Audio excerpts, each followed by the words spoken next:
जय Hind. NCERT class 6 से 12 तक के साइंस में हम लोग पिछले वीडियो में एनसीईआरटी क्लास 6 को कंप्लीट किए थे और साथ ही एनसीईआरटी क्लास 7 प्रारंभ करने से पहले हम लोगों ने भागवत गीता को भी समझे थे। आज की इस वीडियो में एनसीईआरटी क्लास 7 चैप्टर नंबर 1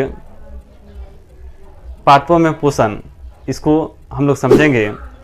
इसमें हम लोग किन किन टॉपिकों पर बात करेंगे इसे हम लोग देखते हैं। सबसे पहले हम लोग बात करेंगे पोषण की विधियाँ। इसमें हम लोग स्वपोषण और विषम पोषण के बारे में बात करेंगे।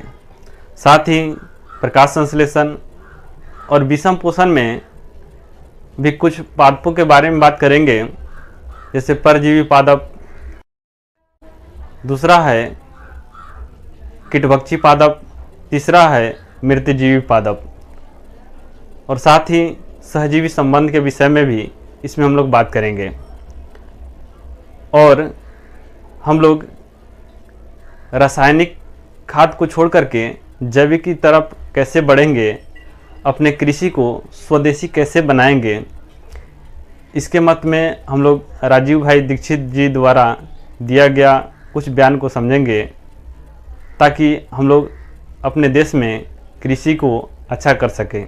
क्योंकि भारत कृषि प्रधान देश है, इसलिए हम लोगों का यह कर्तव्य बनता है कि हम लोग अपने कृषि के प्रति जागरूकता पैदा करें, ताकि किसान लोग अपने कृषि में अच्छा परिवर्तन ला सकें।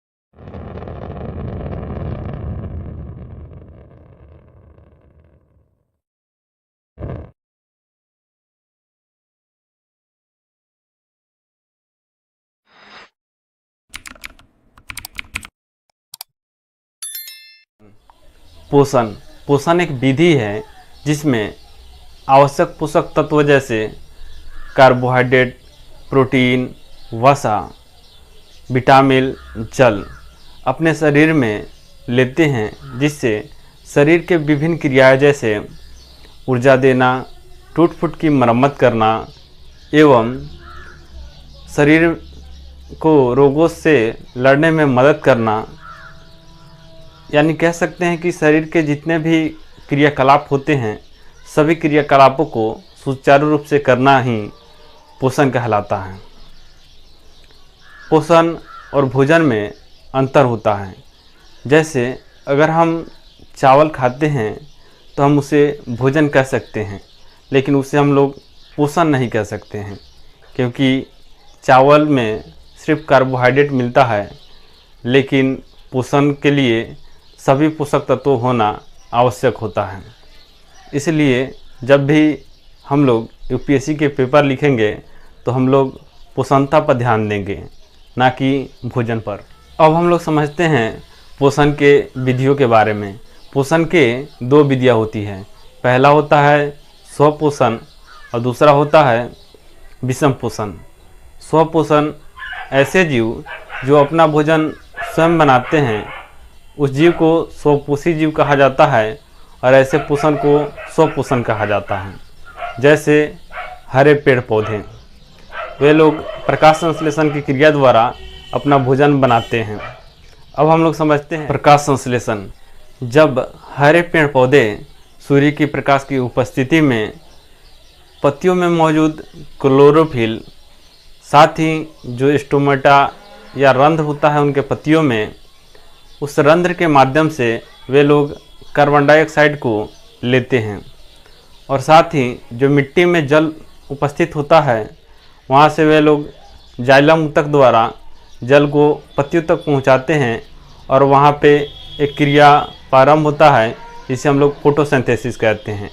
उसके फलस्वरूप ग्लूकोज बनता है और साथ ही ऑक्सीजन निकलता है। इस विधि को हम लोग प्रकाश संश्लेषण कहते हैं। और यह जो ग्लूकोज है उसमें मंड या स्टार्च के रूप में संग्रहित होता है, जिसका आप लोग रासायनिक सूत्र देख सकते हैं।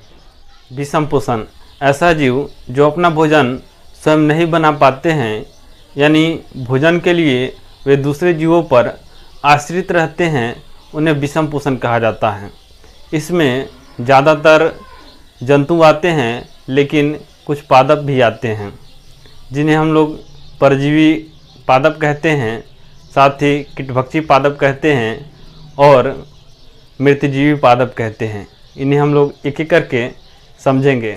परजीवी पादप, ऐसे पादप जो दूसरे के शरीर पर चिपक करके उनसे अपना भोजन प्राप्त करते हैं। जैसे हम आपको समझाते हैं कि जो मच्छर होता है, यानी नर मच्छर तो बहुत ही अच्छा होता है, वह चल जाता है पेड़ पौधों से अपना भोजन प्राप्त करता है।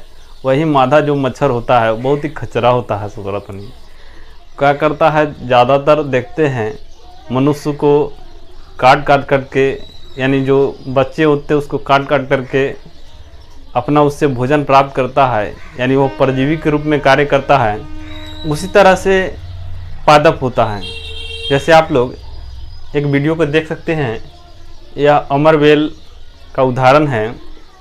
अमरबेल भी किसी पादप पर चिपक जाता है और क्या करता है, उससे अपना भोजन को प्राप्त करता है, यानी वह परजीवी का उदाहरण है। कीटभक्षी पादप, ऐसे पादप जिसमें अक्सर नाइट्रोजन की कमी होता है, तो वे पादप करते हैं कि किसी जीव को पकड़ करके उससे अपना भोजन प्राप्त करते हैं। जैसे होता है घटपर्णी, यानी पिक्चर प्लांट। वो क्या करता है, एक ट्यूब जैसा होता है, जैसे आप लोग इस वीडियो में देख सकते हैं। वह सुबह अपना मुंह खोल देता है ताकि जो भी चमगादड़ उड़ करके आते हैं वे उसमें घुस जाते हैं, और वो क्या करता है, अपना ढक्कन को बंद कर लेता है और उसे पचा लेता है और उसे नाइट्रोजन को प्राप्त कर लेता है। साथ ही आप लोग वीनस फ्लाई ट्रैप को देख सकते हैं। वे क्या करता है, इस तरह से होता है और उसमें कोई भी कीट आता है तो उसको पकड़ लेता है और उससे अपना भोजन को प्राप्त कर लेता है। साथ ही आप लोग सैंड्यू को देख सकते हैं। सैंड्यू पादप बहुत ही खूबसूरत होता है और उसी खूबसूरती के कारण कोई भी जीव उस पर जा कर के बैठता है तो उसे तोप लेता है और उससे अपना भोजन को प्राप्त कर लेता है। आप लोग समझ ही सकते हैं, जो खूबसूरत होती है वो बहुत ही खतरनाक होती है। आप लोग इस प्रकृति को देख के समझ सकते हैं कि बुलाती है मगर जाने का नहीं। आप लोग इसे ध्यान में रखें। अब हम लोग समझते हैं मृतजीवी पोषण के बारे में। जब कोई जीव किसी सड़े गले चीज़ों से अपना भोजन को प्राप्त करता है, उसे मृतजीवी पोषण कहते हैं और इस जीव को मृतजीवी कहते हैं। जैसे आप किसी कौवे को देखते होंगे, जो अक्सर ब्रेड को आप खुले में छोड़ दीजिएगा तो वहाँ पे काले काले धब्बे बन जाते हैं, यानी उस पर कवक लग जाते हैं। यह मृतजीवी का उदाहरण है। साथ ही आप लोग अगर मशरूम को देखते होंगे तो मशरूम अक्सर गोबर या फिर मशरूम का जहाँ खेती होता है वहाँ आप लोग देखते होंगे कि सड़े गले चीज़ों से मशरूम निकलता है, यानी वह एक मृतजीवी पोषण का उदाहरण है। अब हम लोग समझते हैं सहजीवी संबंध के बारे में। सहजीवी संबंध मतलब दोस्ती का भाव। मतलब लाइकेन को जब आप देखिएगा उसमें होते हैं शैवाल और कवक। वे ऐसे स्थान पर उगते हैं जहाँ पे प्रदूषण बहुत ही कम होता है। वे प्रदूषण के सूचक होते हैं कि वहाँ पे प्रदूषण नहीं है। शैवाल क्या काम करता है कि वे कवक को भोजन दे देता है और कवक जल, आवश्यक पोषक पदार्थ और साथ ही शैवाल की सुरक्षा करता है, यानी वे एक दूसरे के प्रति सहजीवी संबंध को दर्शाते हैं।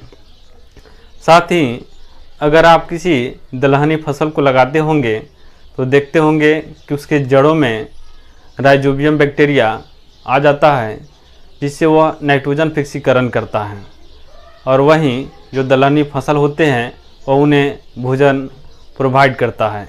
वे एक दूसरे के प्रति सहजीवी संबंध को दर्शाते हैं। अब हम लोग समझते हैं राजीव भाई दीक्षित द्वारा दिया गया कृषि पर बयान को।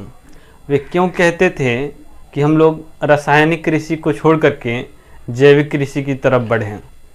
आजकल बहुत सारे सर्वे हो रहा है जिसमें जब बच्चे माँ के गर्भ से निकलते हैं और वे दूध का पान करते हैं तो उन्हें बहुत सारे डिजीजेज जन्म से ही हो जाते हैं।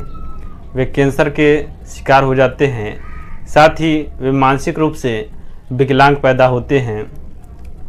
वे इस रासायनिक खाद के वजह से ही होते हैं, क्योंकि रासायनिक खाद एक तरह से जहर के रूप में शरीर में काम करता है।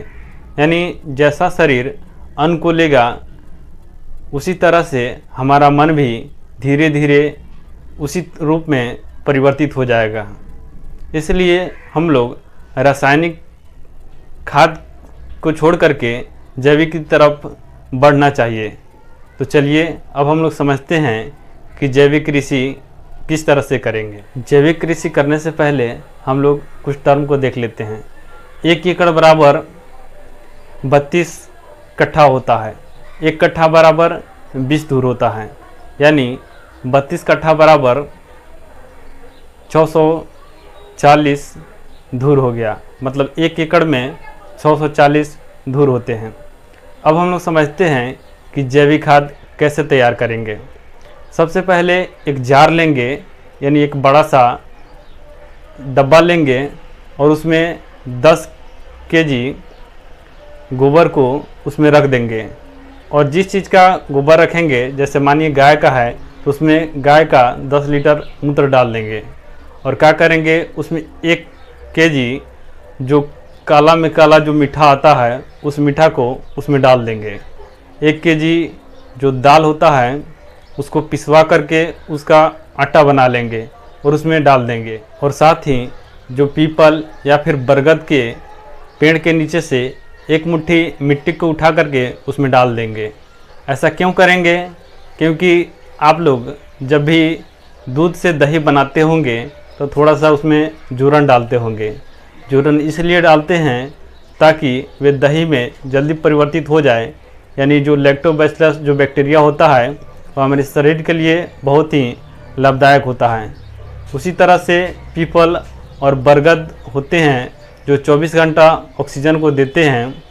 वहाँ से अगर मिट्टी को डालेंगे तो वहाँ के जो भी बैक्टीरिया होंगे जो हमारे कृषि के लिए उपयुक्त है वो उस मिट्टी में मिल करके और जैविक खाद बनाने में बहुत ही महत्वपूर्ण भूमिका को निभाता है। और उस जार को ढक देंगे और 15 दिन के लिए किसी छांव में रख देंगे और 15 दिन बाद वह एक जैविक खाद के रूप में तैयार हो जाएगा। अब आ रहा है ठंड का महीना, तो इसमें गेहूं का फसल रोपा जाएगा। गेहूं के फसल को लगाने से पहले उसके बीज को हम लोग पहले संस्कारित करेंगे। बीज को कैसे संस्कारित करेंगे? सबसे पहले 1 एकड़ के लिए सबसे पहले बीज को लेंगे और क्या करेंगे, 1 केजी गोबर को लेंगे, 1 केजी मूत्र को लेंगे और 100 ग्राम कलई चूना लेंगे। सबसे पहले कलई चूना को गर्म होने के लिए रख देंगे। वो कलई चूना गर्म हो जाएगा और उसके बाद वो जो पानी होता है वो ठंडा हो जाता है। उस पानी को छान करके उस जो 1 केजी गोबर है और 1 केजी मूत्र है उसमें मिला देंगे और उसमें रात भर के लिए क्या करेंगे कि उस जो भी धान के बीज है उसमें डाल देंगे ताकि रात भर में बीज फूल करके और वो संस्कारित बीज बन जाए। और जब खेत जुता जाए तो क्या करेंगे, सबसे पहले जो जैविक खाद बनाए थे उस खाद का उसके ऊपर छिड़काव कर देंगे। उसके ऊपर वह संस्कारित बीज को रात में डालेंगे ताकि सुबह तक वह अच्छे से निकल जाए और वह बीज अच्छे से फलित हो जाए। और 21 दिन के बाद उसी तरह से जैविक खाद तैयार कर करके उस पर पुनः छिड़काव करेंगे, यानी उसके नीचे डालेंगे, फसल के ऊपर उसको नहीं डालेंगे। साथ ही 21 दिन के बाद जब कैनोपी आ जाता है तो हम लोग रासायनिक खाद का उपयोग नहीं करेंगे। आप लोग देखते होंगे गांव में अक्सर जब पौधे बड़े हो जाते हैं तो वे लोग उस पर रासायनिक खाद डालते हैं, यानी यूरिया को डालते हैं। जब पौधे बड़े हो जाते हैं तो अपना भोजन सूर्य के प्रकाश से बनाने लगते हैं, उसे किसी भोजन की आवश्यकता नहीं होता है। तो हम लोग मुफ्त में ही रासायनिक खाद को डालते हैं, जिससे बाद में वह हमारा ही नुकसान करता है। इसलिए रासायनिक खाद को कम करना चाहिए और नहीं ये डालना चाहिए तो अच्छा है। हम लोग जैविक कृषि करें तो बहुत ही अच्छा रहता है। अगर उस फसल पर किसी प्रकार के कीड़ा लगते हैं तो उसके लिए है, सबसे पहले आप किसी भी फसल को लेकर के उसे गाय को खिलाएं और वो गाय नहीं खाती है तो उस फसल को 20 लीटर पानी में 1 एकड़ के लिए 20 लीटर पानी में नीम, लहसुन, हरा मिर्च और साथ ही जो अकवन के जो पत्ता आते हैं, उसके बाद बेशरम का पत्ता, उसके बाद सीताफल यानी शरीफा का पत्ता अगर हो तो उसे डाल दें और उसे मिला करके एक आप लोग एक काढ़ा टाइप का बना लें और उसे 20 लीटर पानी में मिला करके उस फसल पे छिड़काव कर दें, जिससे जितने भी कीड़े होते हैं वो सारे मर जाते हैं और फसल लहलहाने लगते हैं। और साथ ही जैविक कृषि करने से केचुआ भी बहुत जल्दी बढ़ते हैं और केचुआ किसान के मित्र होते हैं। उसका काम होता है कि वे मिट्टी में नीचे जाते हैं और पुनः ऊपर आते हैं, यानी मिट्टी में हवा के लिए स्पेस बनाते हैं ताकि पौधा जल्दी जल्दी बड़ा हो सके और अच्छे से फल दे सके। आप लोग भी साथ साथ उत्तर दें, अमरबेल किस प्रकार के पोषण को करता है? परजीवी पोषण। मशरूम किस प्रकार के पोषण को करता है? मृतजीवी पोषण। सैंड्यू किस प्रकार के पोषण को करता है? कीटभक्षी पोषण को। जो घटपर्णी पादप होते हैं वे किस प्रकार के पोषण को करते हैं? तो वे करते हैं कीटभक्षी पोषण को। जो घटपर्णी पादप होते हैं उसमें किस चीज़ की कमी होता है? तो नाइट्रोजन की। जो राइजोबियम बैक्टीरिया होता है वह क्या करता है? तो वह नाइट्रोजन फिक्सीकरण करता है। शैवाल और कवक किस तरह के संबंध को दर्शाते हैं? तो सहजीवी संबंध को दर्शाते हैं। यह एनसीईआरटी का प्रश्न है। इस प्रश्न का उत्तर आप लोग जरूर दें। जय हिंद। एनसीईआरटी क्लास 6 से 12 तक के साइंस के इस सीरीज में एनसीईआरटी क्लास 7 अध्याय नंबर 2 प्राणियों में पोषण, इस चैप्टर का अध्ययन करेंगे और साथ ही इस चैप्टर से रिलेटेड कुछ ऑब्जेक्टिव क्वेश्चन को भी देखेंगे। तो अधिक समय ना लेते हुए इस वीडियो को शुरू करते हैं।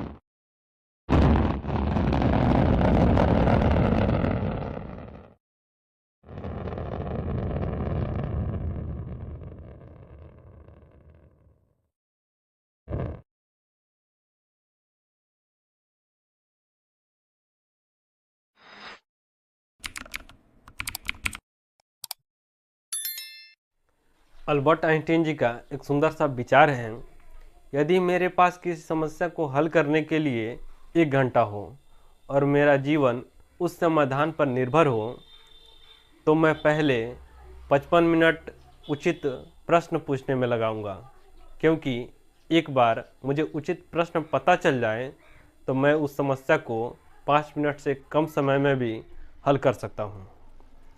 इसका क्या मतलब है कि सबसे पहले हम अपने इस अध्याय के टॉपिक को अच्छे से समझ लें, ताकि हम लोग अच्छे से इस अध्याय को समझ सकते हैं।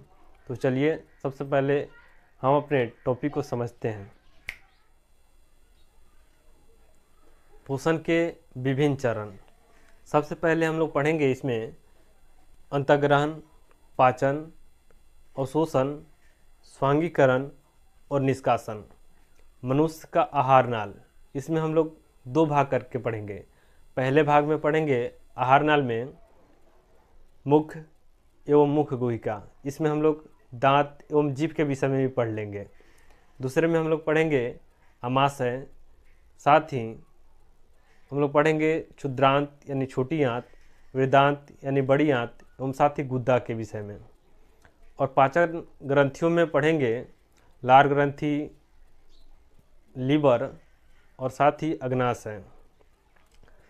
और हम लोग पढ़ेंगे कि जो घास खाने वाले जीव होते हैं उनमें पाचन कैसे होता है, एवं जो खरगोश होता है वो अपने ही मल को क्यों खाता है। साथ ही एक कोशिकीय जीवों में पाचन कैसे होता है, इसको हम लोग समझेंगे। तो चलिए एक एक करके सभी टॉपिक को समझ लेते हैं। पोषण के विभिन्न चरण, इसको समझने से पहले हम लोग कुछ चीज़ को समझते हैं। जैसे हमारे लिए पाचन तंत्र क्यों आवश्यक है, हम भोजन क्यों करते हैं। क्या कभी आपके मन में यह प्रश्न नहीं उठता है? अगर आप किसी मोटरसाइकिल को देखते होंगे तो वह लोहे के छोटे छोटे कणों से मिलकर के बने होते हैं। साथ ही उसे चलने के लिए ईंधन के रूप में पेट्रोल या फिर डीजल की आवश्यकता होता है।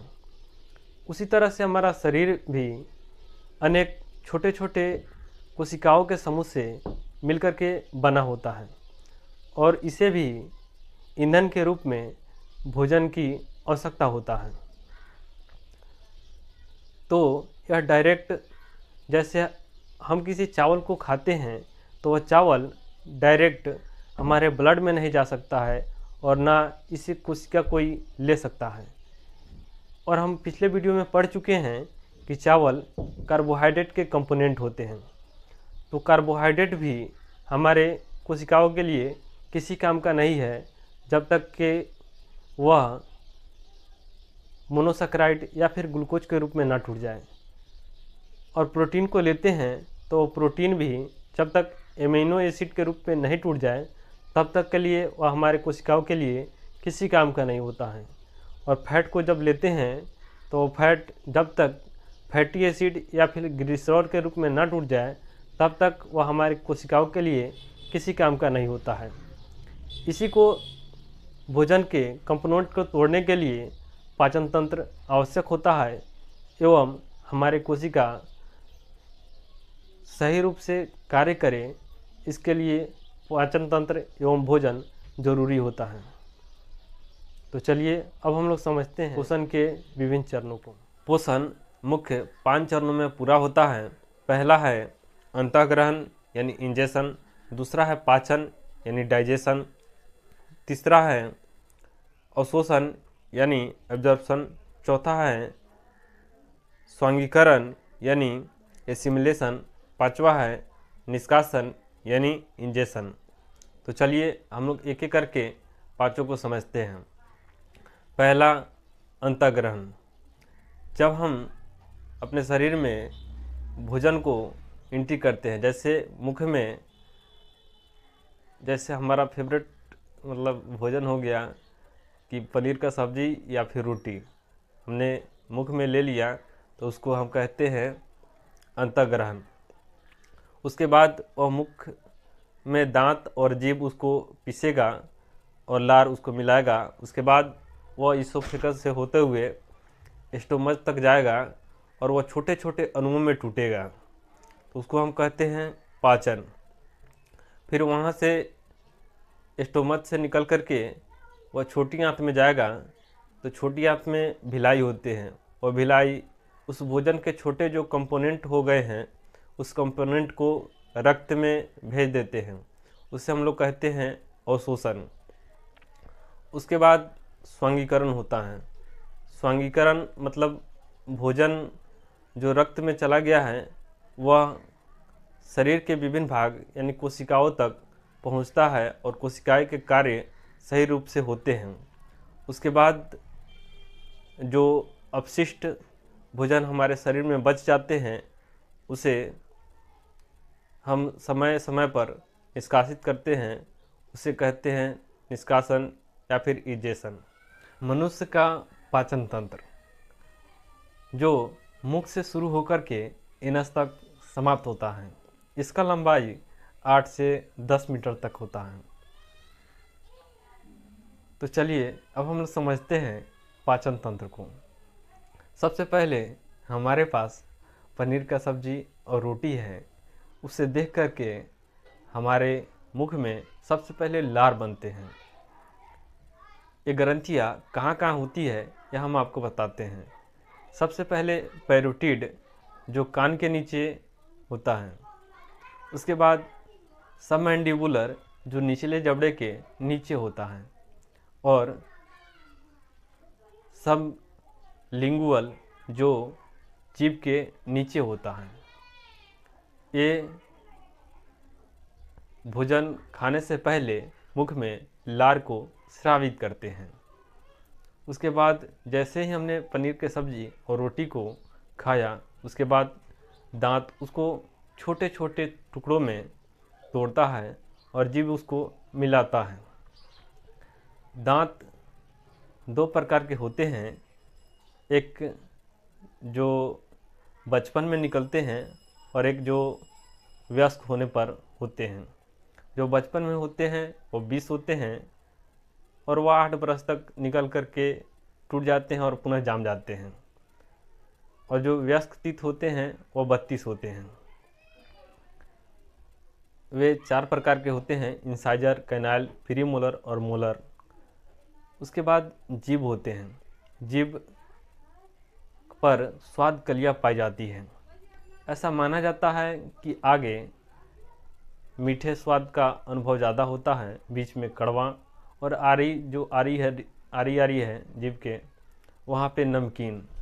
लेकिन ऐसा कुछ नहीं होता है, जीभ के हर भाग से हर स्वाद का अनुभव किया जा सकता है। जो लार होते हैं उससे एमाइलेज एंजाइम निकलते हैं। जो हमने पनीर के सब्जी और रोटी को खाया है, उस रोटी में स्टार्च मौजूद होता है, तो उस स्टार्च को तोड़ने का काम करते हैं और उस भोजन में जितने भी बैक्टीरिया होते हैं उन्हें मारने का भी काम करते हैं और उस भोजन को क्षारीय बनाते हैं। वहाँ से वो भोजन आगे बढ़ते हुए 2 द्वार होते हैं, एक श्वास द्वार और एक निगल द्वार। निगल द्वार से भोजन अंदर जाता है और श्वास द्वार से वायु फेफड़े तक जाता है। वहाँ पे एक स्पिंटर लगे होते हैं जिसे एपिग्लोटिस कहते हैं। जब भोजन को लेते हैं तो एपिग्लोटिस कंठ द्वार को ढक लेते हैं ताकि भोजन कंठ द्वार में ना जाए और वह इसोफेगस से होते हुए हमारे स्टोमच तक पहुँचे। अगर कभी भी भोजन कंठ द्वार में चला जाता है तो खांसी या फिर हिंचकी आने लगता है और इसोफेगस में कर्माकुंचन के माध्यम से भोजन नीचे बढ़ता है। इसोफेगस में किसी प्रकार के भोजन का डाइजेशन नहीं होता है। वहाँ से भोजन जब स्टोमच में पहुँचता है यानी अमाशय में पहुँचता है, तो अमाशय के ऊपर और नीचे दोनों ओर स्पिंटर लगे होते हैं ताकि भोजन ऊपर ना जा सके। और जैसे ही भोजन अमाशय में पहुँचते हैं तो अमाशय में हाइड्रोक्लोरिक अम्ल स्रावित होते हैं। हाइड्रोक्लोरिक अम्ल उस भोजन को ब्रेक डाउन करते हैं यानी उस भोजन को तोड़ते हैं और अमाशय के दीवार से पेप्सिनोजेन स्रावित होते हैं और वह हाइड्रोक्लोरिक अम्ल से मिलकर के पेप्सिन का निर्माण करते हैं। पेप्सिन यानी एक प्रकार के एंजाइम का निर्माण करते हैं जो भोजन में प्रोटीन होते हैं उसको ब्रेक डाउन करते हैं, यानी प्रोटीन को तोड़ते हैं, यानी छोटे छोटे अणुओं में खंडित करते हैं।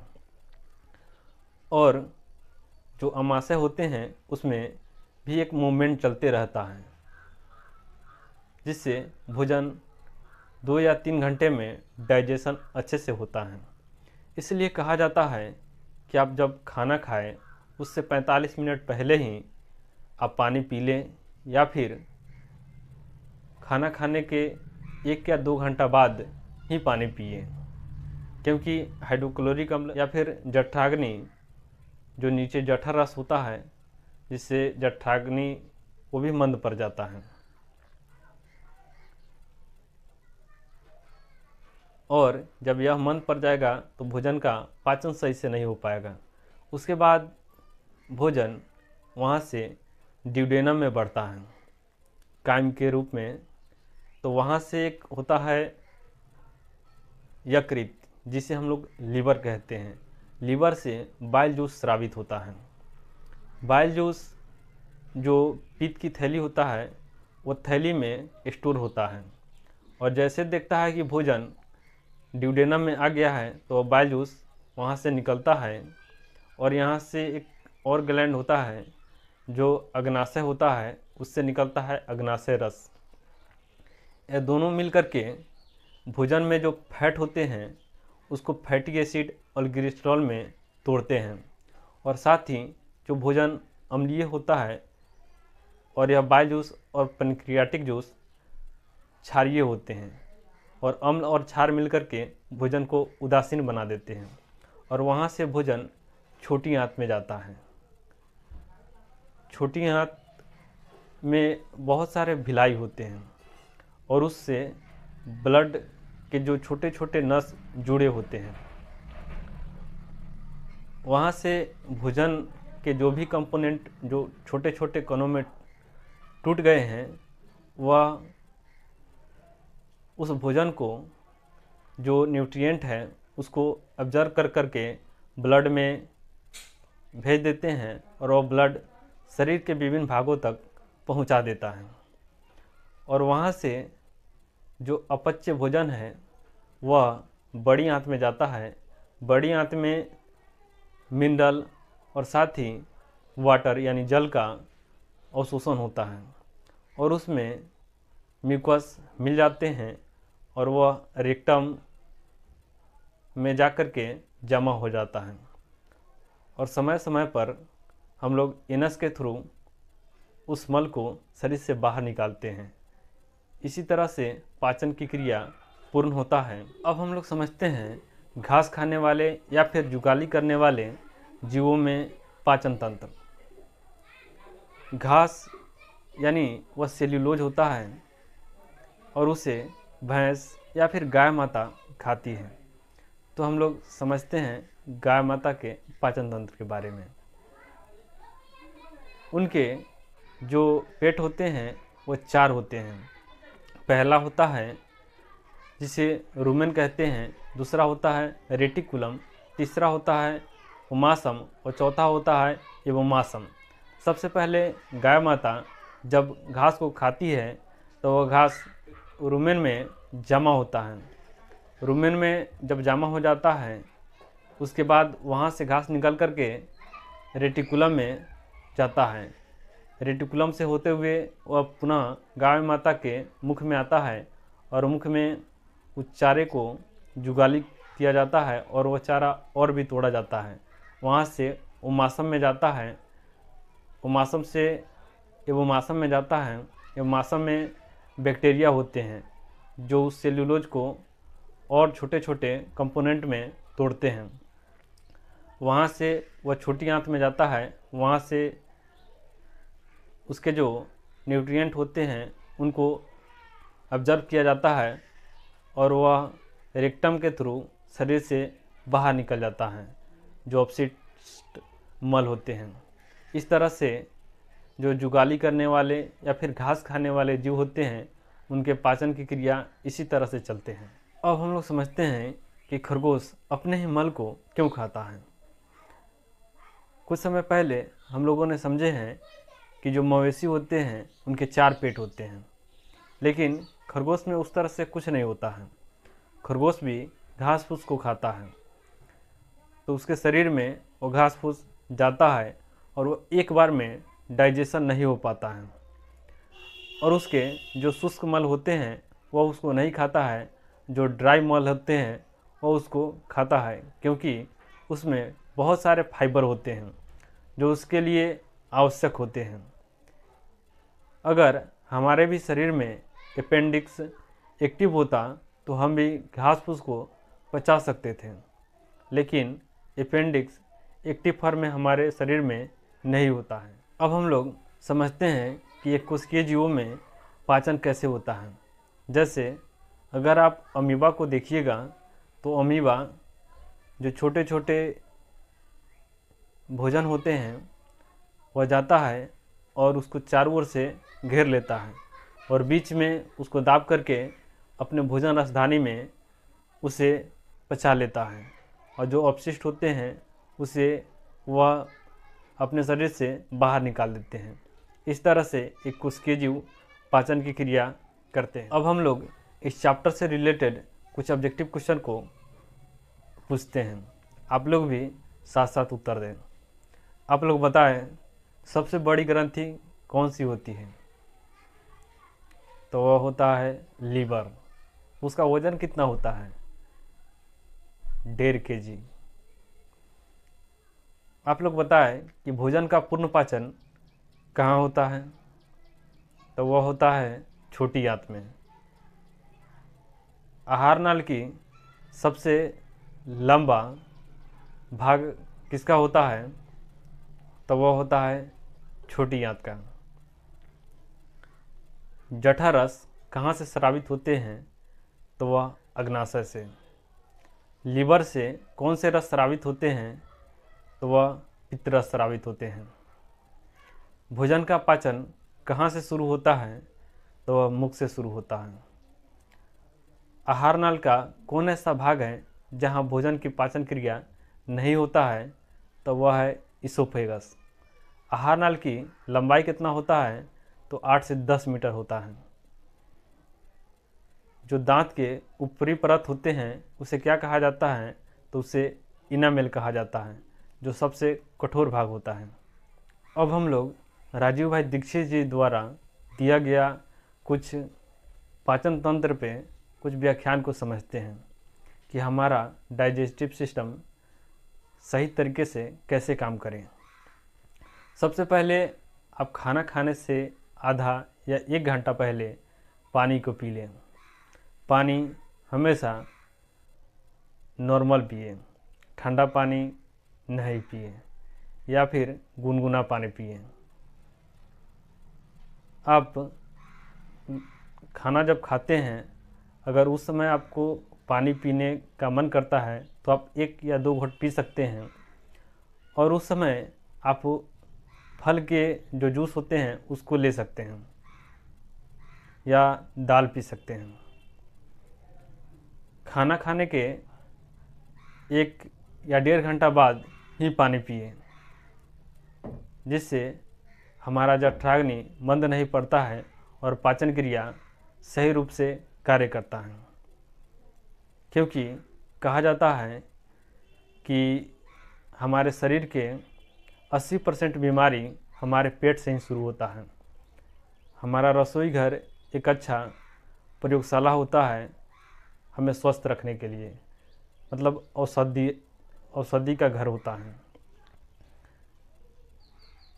अगर हम फास्ट फूड को नहीं खाते हैं और ऐसे भोजन को करते हैं जो हमारे शरीर के लिए उचित है, तो हम लंबे समय तक स्वस्थ रह सकते हैं और बीमार नहीं पड़ सकते हैं। साथ ही जो फल होते हैं उसका अधिक से अधिक सेवन करने का प्रयास करें, और भोजन का पिरामिड हमेशा उल्टा रखें। जैसे सुबह अधिक भोजन करें और दोपहर तक बहुत ही कम कर दें, जिससे आप अधिक समय तक स्वस्थ रह सकते हैं और सप्ताह में एक दिन उपवास का भी नियम रखें, जिससे पाचन तंत्र और अधिक मजबूत होता है। तो चलिए, यह एनसीईआरटी का प्रश्न है। इस प्रश्न का उत्तर आप लोग ज़रूर दें। जय हिंद। एनसीईआरटी क्लास 6 से 12 तक के साइंस के इस सीरीज में आज हम लोग NCERT class 7 chapter number 3 ratio से वस्तु तक इस चैप्टर का अध्ययन करेंगे और साथ ही इस चैप्टर से रिलेटेड कुछ ऑब्जेक्टिव क्वेश्चन को भी देखेंगे। तो अधिक समय ना लेते हुए इस वीडियो को शुरू करते हैं।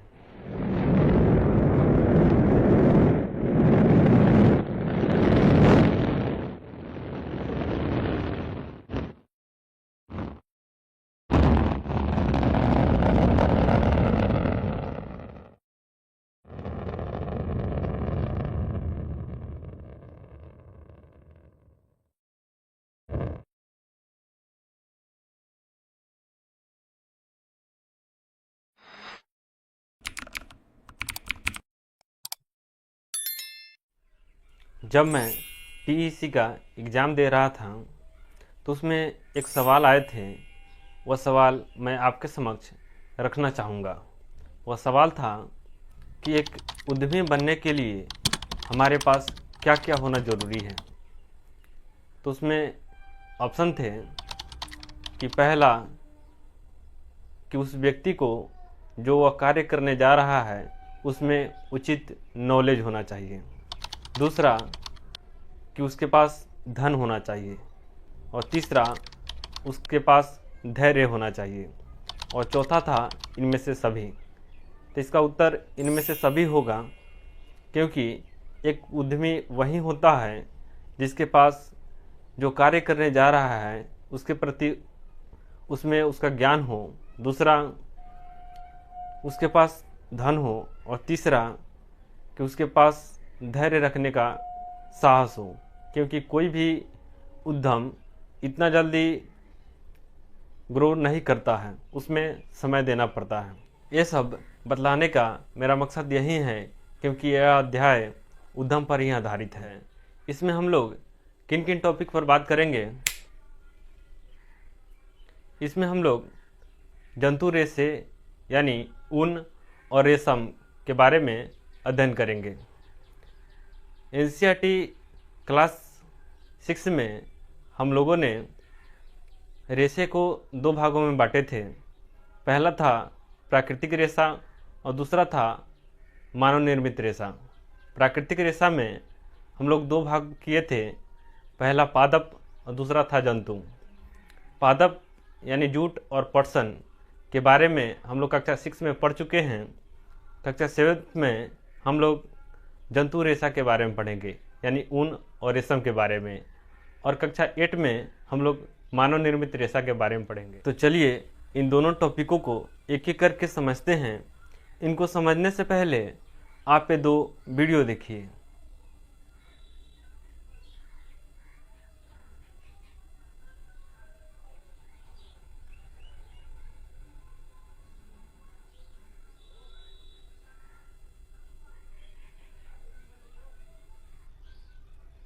इस वीडियो में हम लोगों ने देखे कि भेड़ से ऊन कैसे निकाला जाता है और साथ ही रेशम के कीड़ा से रेशमी वस्त्र कैसे बनाया जाता है। हम लोग ऊन और रेशम को समझने से पहले हम लोग जानते हैं कि वस्त्र हमारे लिए क्यों आवश्यक है, हम कपड़ा क्यों पहनते हैं। देखिए, सबसे पहले अगर आप किसी व्यक्ति से मिलते होंगे तो उसके गुण को जानने से पहले आप उसको पर्सनालिटी को देखते होंगे कि वह पहना क्या है, वह दिखता किस तरह से है, क्योंकि पहले उसका पर्सनालिटी यानी बाहरी व्यक्तित्व ही उसके पहला पर्सनालिटी को दिखाता है। तो सिर्फ कपड़ा इसी के लिए पहनते हैं कि हम अपने बाहरी व्यक्तित्व यानी अपने संस्कृति को सिर्फ दिखाएं, इसी के लिए कपड़ा पहनते हैं? ऐसा नहीं होता है, क्योंकि अगर जब आप आदि मानव को देखते होंगे तो वो कपड़ा पहनते ही नहीं थे। तो कुछ लोग सोचते होंगे कि क्या उनको शर्म नहीं आता होगा।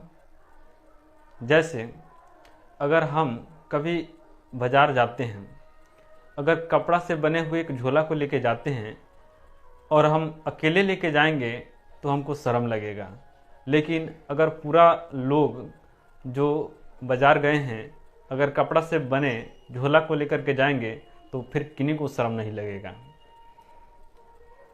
जैसे हमारे आरएसएस में कहा जाता है कि प्लास्टिक हटाओ, चीज़ों को पुनः उपयोग में लाओ और वृक्ष लगाओ, पर्यावरण के प्रति यह कहा जाता है। लेकिन कपड़ा सिर्फ बाहरी दिखावे के लिए नहीं होता है। जब आप आदि मानव को देखिएगा या अपने को ही लीजिएगा, जब आपको ठंड लगता है तो आपके रोए खड़े हो जाते हैं। आदि मानव के शरीर पर भी बहुत सारे बाल पाए जाते थे। वो बाल इसलिए पाए जाते थे कि जब उनको ठंड लगेगा तो रोए खड़े हो जाते थे, जिनके बीच में हवा प्रवेश कर जाता था और हवा जो ठंड होता है उससे बचाने में बहुत मदद करता है। जिस तरह से फैट होता है जो शरीर की रक्षा करता है एवं बाहरी ठंड से बचाता है, उसी तरह से कपड़ा भी हमारे ऊपर ठंड से बचाता है। इसी के लिए कपड़ा होना आवश्यक है। तो चलिए अब हम लोग समझते हैं ऊन को। ऊन भेड़, बकरी, याक, ऊंट आदि जंतुओं से प्राप्त होते हैं। उससे पहले, उनको समझने से पहले हम लोग एक टॉपिक वर्णात्मक प्रजनन को समझते हैं। जैसे एक जो अच्छा किस्म का नर भेड़ है और एक अच्छा किस्म का मादा भेड़ है।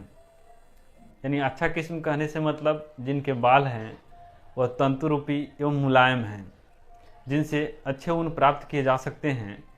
उस तरह के नर और मादा भेड़ को लेकर के क्रॉस कराया जाता है। इसी क्रॉस को हम लोग वर्णात्मक प्रजनन कहते हैं। तो चलिए अब हम लोग समझते हैं भेड़ को।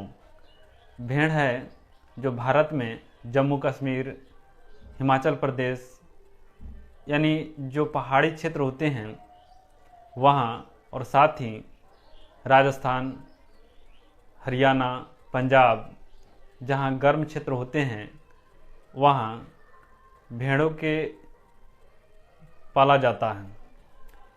वहाँ भेड़ इसलिए पाले जाते हैं क्योंकि वहाँ का मौसम जो है वह बहुत ही बर्फीला है या फिर गर्म है। उनसे बचने के लिए वहाँ के भेड़ों के ऊपर जो बाल होते हैं वो काफ़ी घने होते हैं एवं मुलायम होते हैं। भेड़ के जो दाढ़ी वाले बाल होते हैं वह रुखरे होते हैं और जो उनके शरीर पर होते हैं यानी त्वचा पर होते हैं वह तंतु रूपी और मुलायम होते हैं। लेकिन कुछ ऐसे भेड़ होते हैं जिनके दाढ़ी वाले बाल भी मुलायम होते हैं। उस भेड़ को पत्ते, साथ ही दाल यानी जो अनाज हो गए उस अनाज को खिलाया जाता है, मक्का, और साथ ही खरी। खरी उस चीज़ को कहते हैं, जैसे आप कभी दाल को मतलब सरसों को पिसवाइएगा तो उसके बाद तेल बच जाते हैं और जो सिट्ठी बचते हैं उसको खरी कहते हैं। उस खरी को भी खिलाया जाता है। एवं ठंड के जब महीना आते हैं तो भेड़ों को घर में रखा जाता है क्योंकि उन्हें ठंड कम लगे, और उसे पत्ते और साथ ही सूखे अनाज भी दिए जाते हैं। एवं जब गर्मी का महीना आता है तो उन्हें गर्मी अधिक लगता है, जिससे उनके जो शरीर पर बाल अधिक हो जाते हैं उस बाल को काट लिया जाता है। जिस तरह से हम लोगों का बाल काटा जाता है उसी तरह से भेड़ों का भी बाल को काटा जाता है।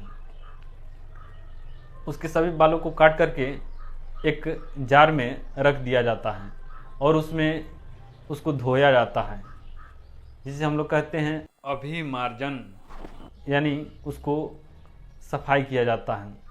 और उसके बाद छटाई किया जाता है, यानी जो बड़े बाल होते हैं और जो मीडियम के बाल होते हैं और जो छोटे बाल होते हैं उनको अलग अलग किया जाता है। उसके बाद बर की छटाई। जैसे जब आप किसी ऊन को देखते होंगे जो अच्छे किस्म का नहीं है, उसके ऊपर रोए रोए टाइप के आ जाते हैं, उस बर छांटा जाता है। उसके बाद अक्सर भेड़ के जो बाल होते हैं वो सफ़ेद होते हैं, भूरे होते हैं या फिर काले होते हैं। तो इस तरह से तो रंग बिरंग के स्वेटर या फिर मोजे नहीं बनाए जा सकते हैं, तो उसको रंगा जाता है, उसकी रंगाई किया जाता है। उसके बाद उसे रीलिंग किया जाता है, उसे एक रोल में लपटा जाता है और उससे ऊन प्राप्त किए जाते हैं। हम लोग समझते हैं भेड़ों की कुछ भारतीय नस्लें। एक तरफ है नस्ल का नाम, एक तरफ है ऊन की गुणवत्ता, एक तरफ है राज्य जहाँ पाई जाती हैं। लोही जो नस्ल की भेड़ है वह अच्छी गुणवत्ता की ऊन देती है, जो राजस्थान एवं पंजाब में पाई जाती है। रामपुर बुसायर जो भूरी ऊन देती है वह उत्तर प्रदेश एवं हिमाचल प्रदेश में पाई जाती है। नाली यानी नली जो गलीचे की ऊन देती है वह राजस्थान, हरियाणा और पंजाब में पाई जाती है। बाखरवाल जो ऊनी शॉलों के लिए जानी जाती है वह जम्मू कश्मीर में पाई जाती है। मारवाड़ी जो मोटी या रुक्ष ऊन देती है वह गुजरात में पाई जाती है। पाटनवारी जो हौजरी के लिए जानी जाती है वो गुजरात में पाई जाती है। हौजरी मतलब होता है ऐसा ऊन जिनका इस्तेमाल हम लोग मोजा या फिर दस्ताना के रूप में करते हैं। अब हम लोग व्यावसायिक संकट को समझते हैं। जब भेड़ के बाल को काटा जाता है तो जो मजदूर होते हैं, किसी किसी भेड़ में एंथ्रेक्स नामक जीवाणु पाया जाता है, जिनके कारण बाल काटने वाले मजदूर को सोटस नामक रोग होता है, यानी उनको रक्त संबंधित बीमारी होने लगता है। इसी को व्यावसायिक संकट कहते हैं। अब हम लोग समझते हैं कुछ ऐसे भी जीव जिनके शरीर से ऊन प्राप्त किए जाते हैं, जैसे याक जो लद्दाख एवं तिब्बत में पाए जाते हैं, उनके शरीर से भी ऊन प्राप्त किए जाते हैं। दूसरा है बकरी। कश्मीर यानी जो पहाड़ी क्षेत्र है जम्मू कश्मीर, वहाँ पे एक अंगोरा नस्ल की बकरी पाई जाती है, जिससे अंगोरा नाम के ऊन प्राप्त किए जाते हैं। एवं जम्मू कश्मीर में जो बकरी होते हैं उनके जो बाल होते हैं बहुत ही मुलायम होते हैं, उससे पश्मीनी शॉल प्राप्त किए जाते हैं।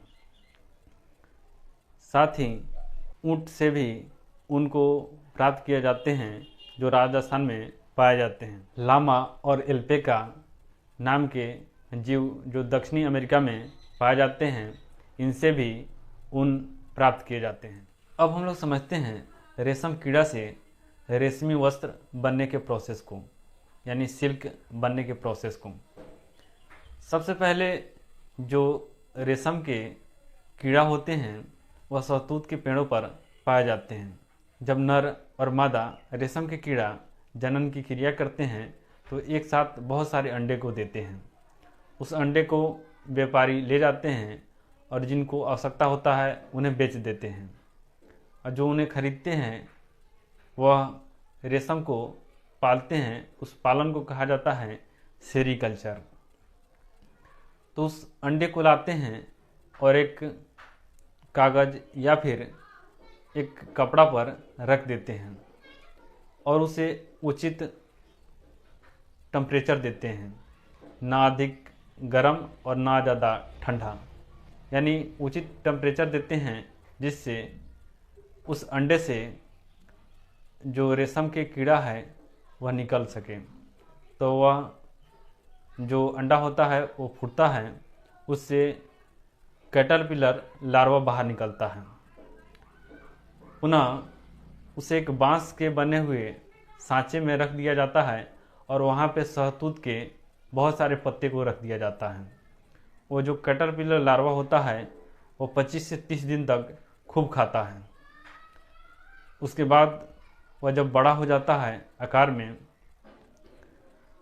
तो जो वह प्यूपा अवस्था में, यानी जैसे मकड़ी हो गया, वो अपने घर को बनाता है, उसी तरह से कैटरपिलर लार्वा है जो प्यूपा अवस्था में अपने माथे पर एक मुख होता है, उससे एक द्रव्य छोड़ता है।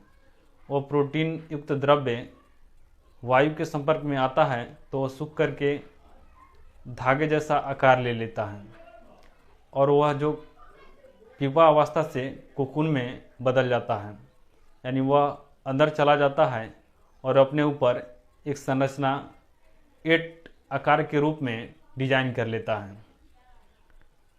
तो जो रेशम कीट को पालते हैं वह कोकून की अवस्था में उसे गर्म पानी में डाल देते हैं या फिर धूप में छोड़ देते हैं, जिनसे वो कोकून के जो कीड़ा होते हैं वो मर जाते हैं और जो उसके ऊपर जो द्रव्य बना होता है यानी लार्वा, उससे रेशम प्राप्त करते हैं और उनसे अच्छे अच्छे किस्म के वस्त्र बनाए जाते हैं जो काफ़ी महंगे होते हैं एवं काफ़ी चमकदार एवं टिकाऊ होते हैं। यह था रेशम कीड़ा से रेशमी वस्त्र बनने का तरीका। अब हम लोग समझते हैं रेशम कीड़ा का जीवन चक्र। सबसे पहले एक नर और एक मादा कैटरपिलर होता है। वह जनन क्रिया करता है तो अंडा देता है। उसके बाद कैटरपिलर लार्वा बनता है। उसके बाद वो लार्वा प्यूपा अवस्था में जाता है। प्यूपा से कोकून में बदलता है। कोकून से वह वयस्क रेशम कीड़ा बनता है। फिर वह नर या फिर मादा बनता है। इस तरह से उसका जीवन चक्र चलता रहता है। अब हम लोग रेशम कीड़ा के कुछ किस्मों को समझते हैं, जैसे टर्सर रेशम, मुग्गा रेशम, कोसा रेशम। लेकिन सबसे अच्छे किस्म के वही रेशम के कीड़ा होते हैं जो शहतूत के पेड़ों पर पाए जाते हैं। आप लोग भी इन प्रश्नों का उत्तर साथ साथ दें। रेशम कीट पालन के अध्ययन को क्या कहा जाता है? सेरीकल्चर। जो रेशम के जो कीड़ा होते हैं वो अक्सर कहाँ पाए जाते हैं? शहतूत के पेड़ों पर। और क्या खाते हैं? शहतूत के पत्ते को खाते हैं। जो भेड़ होते हैं वो अक्सर कहाँ कहाँ पाए जाते हैं? हिमाचल प्रदेश, जम्मू कश्मीर और साथ ही हरियाणा, पंजाब, वहाँ भी पाए जाते हैं। जो भेड़ होते हैं उनके प्राथमिक रंग यानी प्राकृतिक रंग क्या होते हैं? तो काला, सफ़ेद या फिर भूरे रंग के होते हैं। भेड़ क्या क्या खाते हैं? तो वे अनाज को खाते हैं और साथ ही जो खरी होता है उसको भी खाते हैं एवं पत्ते को भी खाते हैं। भेड़ शाकाहारी होते हैं या फिर मांसाहारी होते हैं? तो भेड़ शाकाहारी होते हैं। यह एनसीईआरटी का प्रश्न है। इस प्रश्न का उत्तर आप लोग जरूर दें। जय हिंद।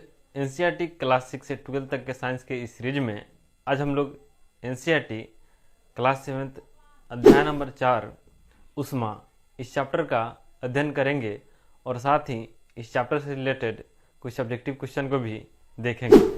तो अधिक समय न लेते हुए इस वीडियो को शुरू करते हैं।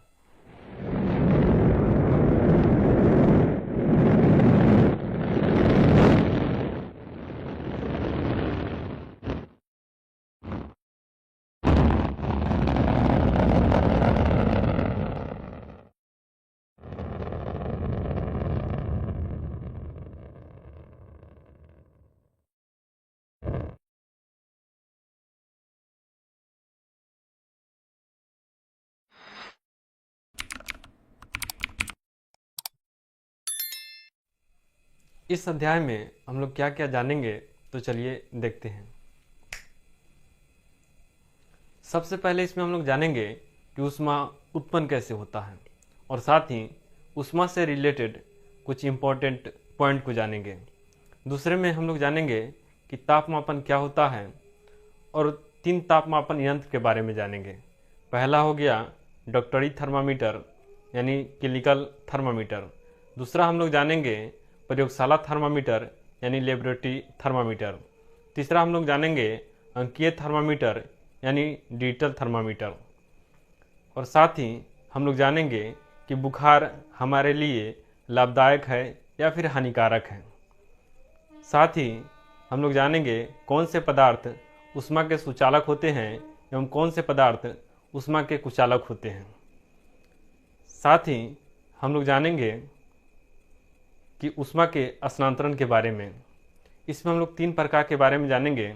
पहला हो गया चालन यानी कंडक्शन, दूसरा हम लोग जानेंगे संवहन यानी कन्वेक्शन, तीसरा हम लोग जानेंगे विकिरण यानी रेडिएशन। साथ ही हम लोग जानेंगे स्थल समीर और समुद्र समीर के बारे में। और साथ ही हम लोग जानेंगे सर्दी तथा गर्मी के दिनों में जो हम वस्त्र पहनते हैं वो इतने भिन्न क्यों होते हैं। इन सभी टॉपिकों के बारे में हम लोग इस अध्याय में जानेंगे। तो अध्याय शुरू करने से पहले हम आपको स्वामी विवेकानंद जी द्वारा दिया गया एक सुंदर विचार को रखते हैं। और विचार है कि जीवन में ज़्यादा रिश्ते होना जरूरी नहीं है, लेकिन जो रिश्ते हैं उसमें जीवन होना जरूरी है। इसे हम लोग उदाहरण के माध्यम से समझाते हैं। तो चलिए अब हम लोग देख के इसको पढ़ेंगे। ऐसा तो याद है, यह मनोज मुंतशिर जी द्वारा लिखा गया एक शायरी है। मैं मानता हूँ कि दुनिया का कोई भी रिश्ता छोटा या बड़ा नहीं होता। मैं मानता हूँ कि दुनिया का कोई भी रिश्ता छोटा या बड़ा नहीं होता, पर मेरी माँ के बराबर कोई और खड़ा नहीं होता। मेरे इंतज़ार में खुली आंखों से बस वहीं सो सकती है, मेरे दुख में मुझसे ज़्यादा बस वहीं रो सकती है। माथा चूम के मुकद्दर बदल देने का जादू उसी को आता है, और उसी का हाथ है जो थर्मामीटर से भी ज़्यादा करेक्ट टेम्परेचर बताता है। इस बात को आप लोग 2-3 बार सुनिएगा तब जाके समझ आएगा। तो चलिए अब हम लोग एक एक पॉइंट को समझते हैं। ऊष्मा उत्पन्न क्यों होता है, आपको क्या लगता है? देखिए, सबसे पहले हम समझते हैं कि हमारे जो धरती है उस पर जो प्रकाश एवं ऊष्मा के जो स्रोत हैं वो सूर्य को माना जाता है। तो सबसे पहले हम सूर्य को समझते हैं। सूर्य एक्चुअल में हाइड्रोजन और हीलियम गैसों से मिलकर के बना हुआ है। साथ ही इसमें हाइड्रोजन 71% और हीलियम 26.5% और 2.5% में अन्य गैसें जैसे ऑक्सीजन, नाइट्रोजन आदि अन्य गैसें होते हैं। ये हाइड्रोजन जो होते हैं वह हीलियम के साथ संलयन की क्रिया करते हैं और इसमें न्यूक्लियर फ्यूजन यानी नाभिकीय अभिक्रिया होता है, जिसके कारण प्रकाश एवं ऊष्मा उत्पन्न होते हैं। तो ऊष्मा उत्पन्न होने के कुछ कारण हैं, जैसे घर्षण हो गया या फिर रासायनिक अभिक्रिया हो गया। ये सब ऊष्मा उत्पन्न होने के कारण हैं। जैसे हमारे शरीर को ही ले लीजिए, जब हम भोजन को करते हैं और हम सांस को लेते हैं तो ऑक्सीजन उस भोजन से अभिक्रिया करके शरीर में ऊष्मा को उत्पन्न करता है। या फिर कोई गाड़ी जो चलता है उसमें जो ईंधन होता है वो ऊष्मा के रूप में जल के उस गाड़ी को धक्का देता है या फिर चलने में मदद करता है। तो हम कह सकते हैं कि ऊष्मा ऊर्जा का एक रूप है। साथ ही ऊष्मा होता है जो हमें ठंडी एवं गर्मी महसूस कराने में मदद करता है। अगर आप किसी बर्फ़ को छूइएगा तो बर्फ़ आपको ठंडा लगेगा।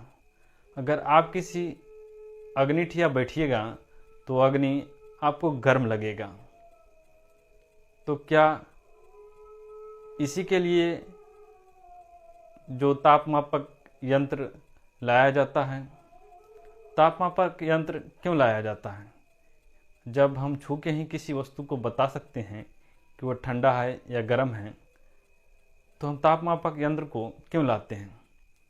इसे हम एक उदाहरण से समझाते हैं। मान लीजिए कि हम गर्म पानी से स्नान करके आते हैं और कोई व्यक्ति हमको जब छूते हैं तो हम उनको गर्म लगेंगे।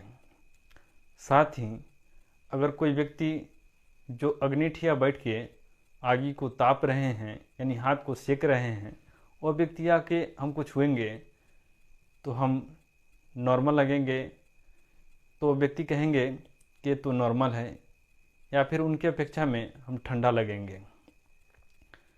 लेकिन जो नॉर्मल व्यक्ति है वो व्यक्ति कहेंगे कि गर्म है, और जो आगे ताप करके आए हैं वो व्यक्ति कहेंगे कि नॉर्मल है या फिर ठंडा है। तो इस तरह से कन्फ्यूजन पैदा हो जाएगा। इसी के लिए तापमापक यंत्र को लाया गया है। तो चलिए अब हम लोग समझते हैं डॉक्टरी थर्मामीटर को, जो शरीर के तापमान को मापता है। इसका इमेज आप लोग देख सकते हैं। थर्मामीटर में जो स्केल के जो रीडिंग होते हैं वो 35 डिग्री सेल्सियस से लेकर के 42 डिग्री सेल्सियस तक के होते हैं, और इसके जो बाहरी जो सिरा होता है उसको बल्ब बोलते हैं, और इससे जस्ट बगल में एक विभंग या फिर किक लगा होता है। जब थर्मामीटर को जीभ के नीचे रखा जाता है तो जो बल्ब में जो पारा होते हैं वो फैलते हैं, और जब भी जीभ से उस थर्मामीटर को निकाला जाता है तो उसके जो रीडिंग है वह ऊपर नीचे ना हो सके, उसके लिए वह विभंग या किक लगाया जाता है ताकि पारा जल्दी से सिकुड़े नहीं। अब हम लोग समझते हैं कि थर्मामीटर का उपयोग करेंगे तो क्या क्या सावधानी को बरतेंगे। थर्मामीटर के उपयोग से पहले उसको हम लोग जो एंटीसेप्टिक जो द्रव्य है उससे हम लोग धोएंगे, और उपयोग के बाद भी धोएंगे। साथ ही एक थर्मामीटर को जब हम पकड़ेंगे तो उसके बल्ब के तरफ से नहीं पकड़ेंगे, उसके पीछे से पकड़ेंगे। और एक थर्मामीटर को जब भी टेस्टिंग के लिए मुख में लगाएंगे उससे पहले हम उसके रीडिंग को देखेंगे कि वह रीडिंग 35 से नीचे है या फिर नहीं है। उसके बाद एक थर्मामीटर को कभी भी तेज़ से नहीं झाड़ेंगे, क्योंकि वह कांच का बना होता है, वो जल्द ही टूट जाता है। तो चलिए अब हम लोग समझते हैं प्रयोगशाला थर्मामीटर को। इसमें भी बल्ब लगे होते हैं, लेकिन इसमें विभंग नहीं लगे होते हैं, और इसके जो स्केल के रीडिंग होते हैं वह -10 डिग्री सेल्सियस से प्लस के 110 डिग्री सेल्सियस तक के होते हैं। और इसे जब किसी ठंडे या गर्म द्रव में डुबाया जाता है तो वह उस समय तक के ही रीडिंग को देता है, और जैसे ही थर्मामीटर को निकालते हैं वह रीडिंग घट जाता है और पारा सिकुड़ जाता है, यानी इसमें विभंग नहीं लगे होते हैं। तो जब डॉक्टरी थर्मामीटर से ही हम अपने टेम्परेचर को नाप सकते थे, तो फिर डिजिटल यानी अंकीय थर्मामीटर लाने का आवश्यकता क्यों पड़ा है। देखिए, जो पारा होते हैं और विषैले उसमें पदार्थ होते हैं। अगर बल्ब टूट जाएगा तो उस व्यक्ति का मृत्यु भी हो सकता है। उसी के लिए डिजिटल थर्मामीटर को लाया गया। वह थर्मामीटर क्या काम करता है, जैसे हमारे शरीर कोशिकाओं से बना हुआ है, और वह कोशिका से ऊर्जा को लेकर के वह टेम्परेचर को बता देता है। जैसे आप एक गिलास लीजिएगा और उसमें पानी लीजिएगा और उसमें नमक डाल दीजिएगा और उससे मिला दीजिएगा, और किसी भी भाग से जल को निकालिएगा तो उतना ही नमकीन होगा जो ऊपर होगा और नीचे होगा या बीच में होगा। उसी तरह से हमारे शरीर के एक सेल बता देता है कि हमारा शरीर का टेम्परेचर कितना होता है। अब हम लोग समझते हैं कि आखिर जो बुखार हमारे शरीर में आता है वो हमारे लिए वरदान है या अभिश्राप है। देखिए, फीवर क्यों होता है, यानी हमें बुखार क्यों लगता है। जब हमारे शरीर में कोई भी बैक्टीरिया या फिर वायरस शरीर में जब प्रवेश कर जाता है तो हमारा शरीर उसके प्रति लड़ता है, यानी उसे हराने का प्रयास करता है, जिससे हमारे शरीर का ताप को वह बढ़ाता है। और उस क्षण अगर हम पैरासीटामोल को खा लेते हैं तो शरीर भी कहेगा भाई अब तुम अपना अपना ही देख लो यार। इसलिए कभी भी जब भी आपको फीवर आ जाए तो दवा तुरंत नहीं लेना चाहिए। आप नीम या फिर तुलसी के काढ़ा बना के पी सकते हैं, जिससे जो वायरस या फिर जीवाणु होते हैं उससे लड़ने में मदद मिलता है। और जा कर के डॉक्टर से मिलना चाहिए, क्योंकि डॉक्टर अगर जान जाएंगे कि आपके शरीर में कोई वायरस है तो उसके प्रति वे दवा देंगे जिससे वह वायरस समाप्त हो जाए। लेकिन ऐसा नहीं है। अगर आपके शरीर का टेम्परेचर अधिक दिनों तक अधिक रहता है तो आप जा कर के डॉक्टर से मिल सकते हैं, क्योंकि अगर लंबे समय तक आपके शरीर का टेम्परेचर अधिक होता है तो आपके किडनी या फिर लीवर खराब हो सकते हैं। इसलिए एक स्वस्थ मनुष्य के शरीर का टेम्परेचर होता है 37 डिग्री सेल्सियस, और इसे फ़ारेनहाइट में करेंगे तो 98.6 डिग्री फ़ारेनहाइट होते हैं। और उसके मध्य होते हैं तो कोई दिक्कत नहीं होता है, और उससे ज़्यादा कम हो जाए या फिर उससे बहुत ज़्यादा अधिक हो जाए तो हमारे लिए नुकसानदायक होता है। तो आप एक बार डॉक्टर से मिल कर के दिखा सकते हैं या फिर अपना इलाज स्वयं भी कर सकते हैं, क्योंकि फीवर किसी प्रकार का रोग नहीं होता है। फीवर हमारे शरीर में रोगों से लड़ने के लिए एक प्रतिजैविक का कार्य करता है। अब हम लोग समझते हैं ऊष्मा के चालक एवं कुचालक को। जिससे ऊष्मा आसानी से प्रभावित हो जाए वो ऊष्मा का चालक होता है, जिससे ऊष्मा आसानी से प्रभावित नहीं होता है वो ऊष्मा का कुचालक होता है। जैसे अगर आप किसी कुकर को छूइएगा तो आपको गर्म लगेगा, यानी वो एल्युमिनियम धातु के बने होते हैं इसलिए वे गर्म लगते हैं। और उसके जो बेट होते हैं वह प्लास्टिक के बने होते हैं तो वह गर्म नहीं लगते हैं, यानी वह ऊष्मा के कुचालक होते हैं। जब आप किसी तावा को छूइएगा तो वह तावा आपको गर्म लगेगा, लेकिन जो तावा के बेट होते हैं वो लकड़ी के बने होते हैं तो वह गर्म नहीं लगता है, यानी वह ऊष्मा के कुचालक होते हैं। तो उसके उदाहरण में हम कह सकते हैं कि एल्युमिनियम, कॉपर, तांबा, ये सब ऊष्मा के सुचालक होते हैं।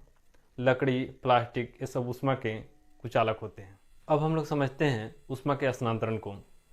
जैसे अब शरद का महीना आ रहा है और हम बाहर निकलेंगे तो जो हमारे शरीर का जो टेम्परेचर है, जो वायुमंडलीय टेम्परेचर है वो कम है।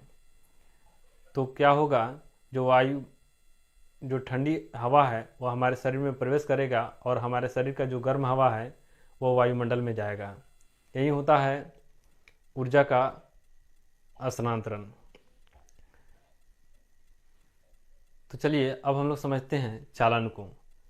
चालन हमेशा ठोस में होता है, मतलब जैसे आप कलछुल के एक सिरा को गर्म कीजिएगा तो दूसरा सिरा गर्म हो जाता है, यही चालन कहलाता है। दूसरा उदाहरण है, जैसे आप इस इमेज में देख सकते हैं, एक लोहे का रड लीजिएगा और उसके सिरे पर मोम लगा दीजिएगा और एक सिरे को गर्म कीजिएगा तो देखिएगा धीरे धीरे सारे मोम पिघल करके नीचे गिर जाएंगे। यह चालन का उदाहरण है। अब हम लोग समझते हैं संवहन को। संवहन हमेशा द्रव्य या फिर गैस में होता है। जैसे अगर आप किसी पानी को गर्म कीजिएगा तो जो पानी गर्म हो जाएगा वो ऊपर उठेगा और जो ऊपर का जो ठंडा पानी है वो नीचे आएगा और पुनः वो गर्म होगा तो फिर ऊपर उठेगा। यही क्रिया संवहन कहलाता है। और जैसे अगर आप किसी आगी को तापिएगा यानी हाथ सेकिएगा तो आप देखिएगा कि आगे दूर रहता है और वायु के माध्यम से हमारे हाथ तक वो ऊष्मा आता है। इसी को संवहन कहते हैं। और विकिरण होता है। विकिरण के लिए कोई माध्यम की आवश्यकता नहीं होता है। जैसे सूर्य का प्रकाश हमारे तक पहुंचता है और विकिरण के माध्यम से पहुंचता है, क्योंकि निर्वात में कोई भी माध्यम नहीं होता है। तो चलिए अब हम लोग समझते हैं समुद्र समीर को। समुद्र समीर मतलब होता है जब सूर्य उदय होता है और सूर्य का प्रकाश समुद्र और स्थल दोनों पर समान रूप से पड़ते हैं तो स्थल जल्दी गर्म होते हैं और समुद्र धीरे धीरे गर्म होते हैं। तो जो स्थल के गर्म हवाएं हैं वो ऊपर उठ जाते हैं और समुद्र के जो ठंडा हवाएं हैं वो स्थल की तरफ जाने लगते हैं। यानी समुद्र से स्थल की तरफ जो हवा बढ़ता है उसे हम लोग समुद्र समीर कहते हैं। अब हम लोग समझते हैं थल समीर को। जब सूर्यास्त होता है तो थल बहुत जल्दी ठंडा हो जाते हैं और जो जल होते हैं यानी समुद्र के जो पानी होते हैं और बहुत धीमे धीमे ठंडा होते हैं, यानी वो गर्म अधिक समय तक रहते हैं। तो जो स्थल के वायु है वह समुद्र की तरफ जाने लगता है, उसी को हम लोग थल समीर कहते हैं। यानी थल समीर में हो गया थल का जो वायु है वह समुद्र की तरफ जाने लगता है और समुद्र समीर में होता है समुद्र का जो वायु है वह थल की तरफ जाने लगता है। अब हम लोग समझते हैं सर्दी तथा गर्मी के महीने में हमारे जो कपड़े के पहनावे में इतना भिन्नता क्यों होता है। हम गर्मी में अक्सर हल्के रंग के कपड़े क्यों पहनते हैं। जब आप राजस्थान जाइएगा तो देखिएगा कि वहाँ के जो भी निवासी होते हैं वो अक्सर उजले रंग के कुर्ता पहनते हैं।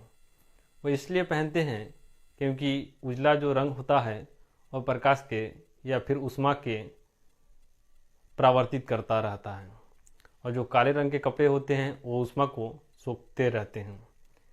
इसलिए ठंड के महीना में अक्सर काले रंग के कपड़ा पहनना चाहिए और गर्मी के महीना में अक्सर सफ़ेद रंग के कपड़े पहनना चाहिए। लेकिन हम तो दोनों महीना में वही पहनते हैं, सफ़ेद ही पहनते हैं।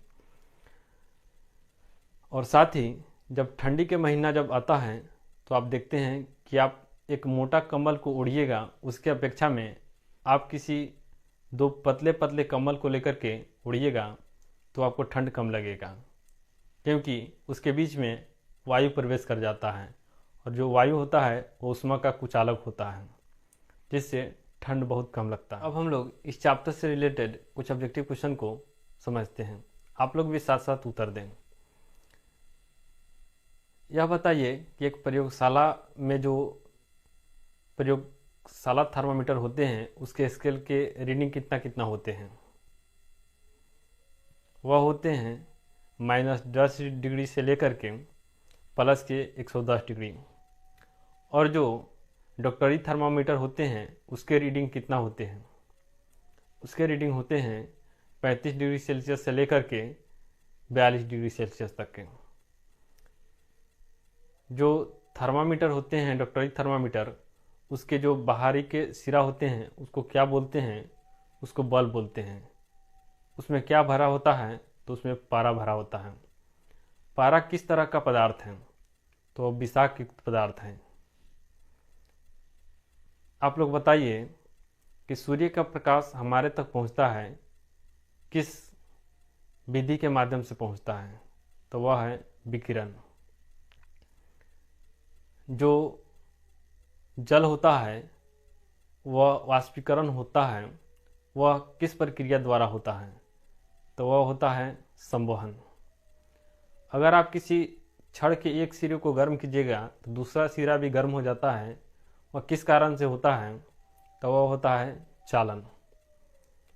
लकड़ी ऊष्मा का सुचालक है या कुचालक है, तो लकड़ी ऊष्मा का कुचालक है। यह एनसीईआरटी का प्रश्न है। इस प्रश्न का उत्तर आप लोग जरूर दें। जय हिंद। एनसीईआरटी क्लास 6 से 12 तक के साइंस के सीरीज में आज हम लोग एनसीईआरटी क्लास 7 चैप्टर नंबर 5 अम्ल क्षार एवं लवण इस चैप्टर का अध्ययन करेंगे और साथ ही इस चैप्टर से रिलेटेड कुछ ऑब्जेक्टिव क्वेश्चन को भी देखेंगे। तो अधिक समय न लेते हुए इस वीडियो को शुरू करते हैं।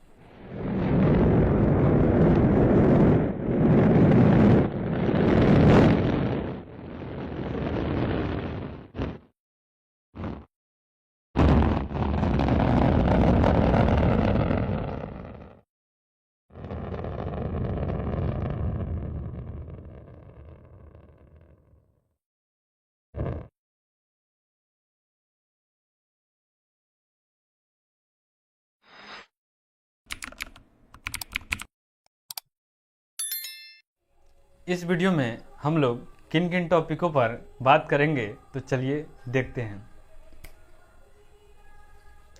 सबसे पहले हम लोग बात करेंगे कि अम्ल क्या होता है, साथ ही इसका प्रकृति क्या होता है, साथ ही इसका पीएच कितना होता है, इसे हम लोग जानेंगे।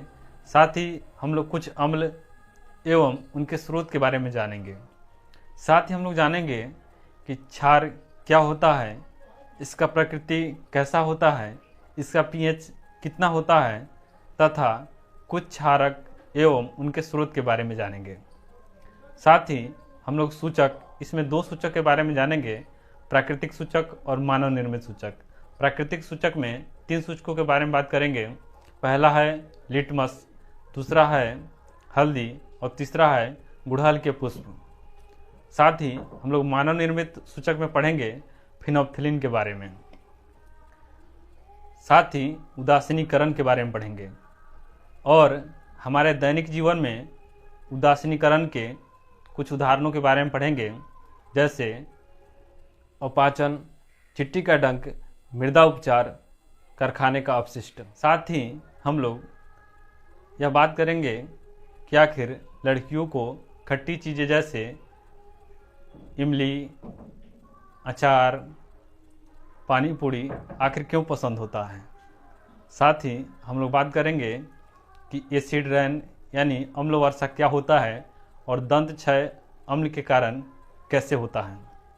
इसे समझने से पहले हम लोग एक सुंदर विचार को रखते हैं। वह विचार है कि बुद्धिमान वह नहीं जो हमेशा गलती करके सीखता हो, बुद्धिमान वह है जो हमेशा दूसरे की गलतियों से भी सीख लेता हो। इसे हम आपको एक उदाहरण से समझाते हैं।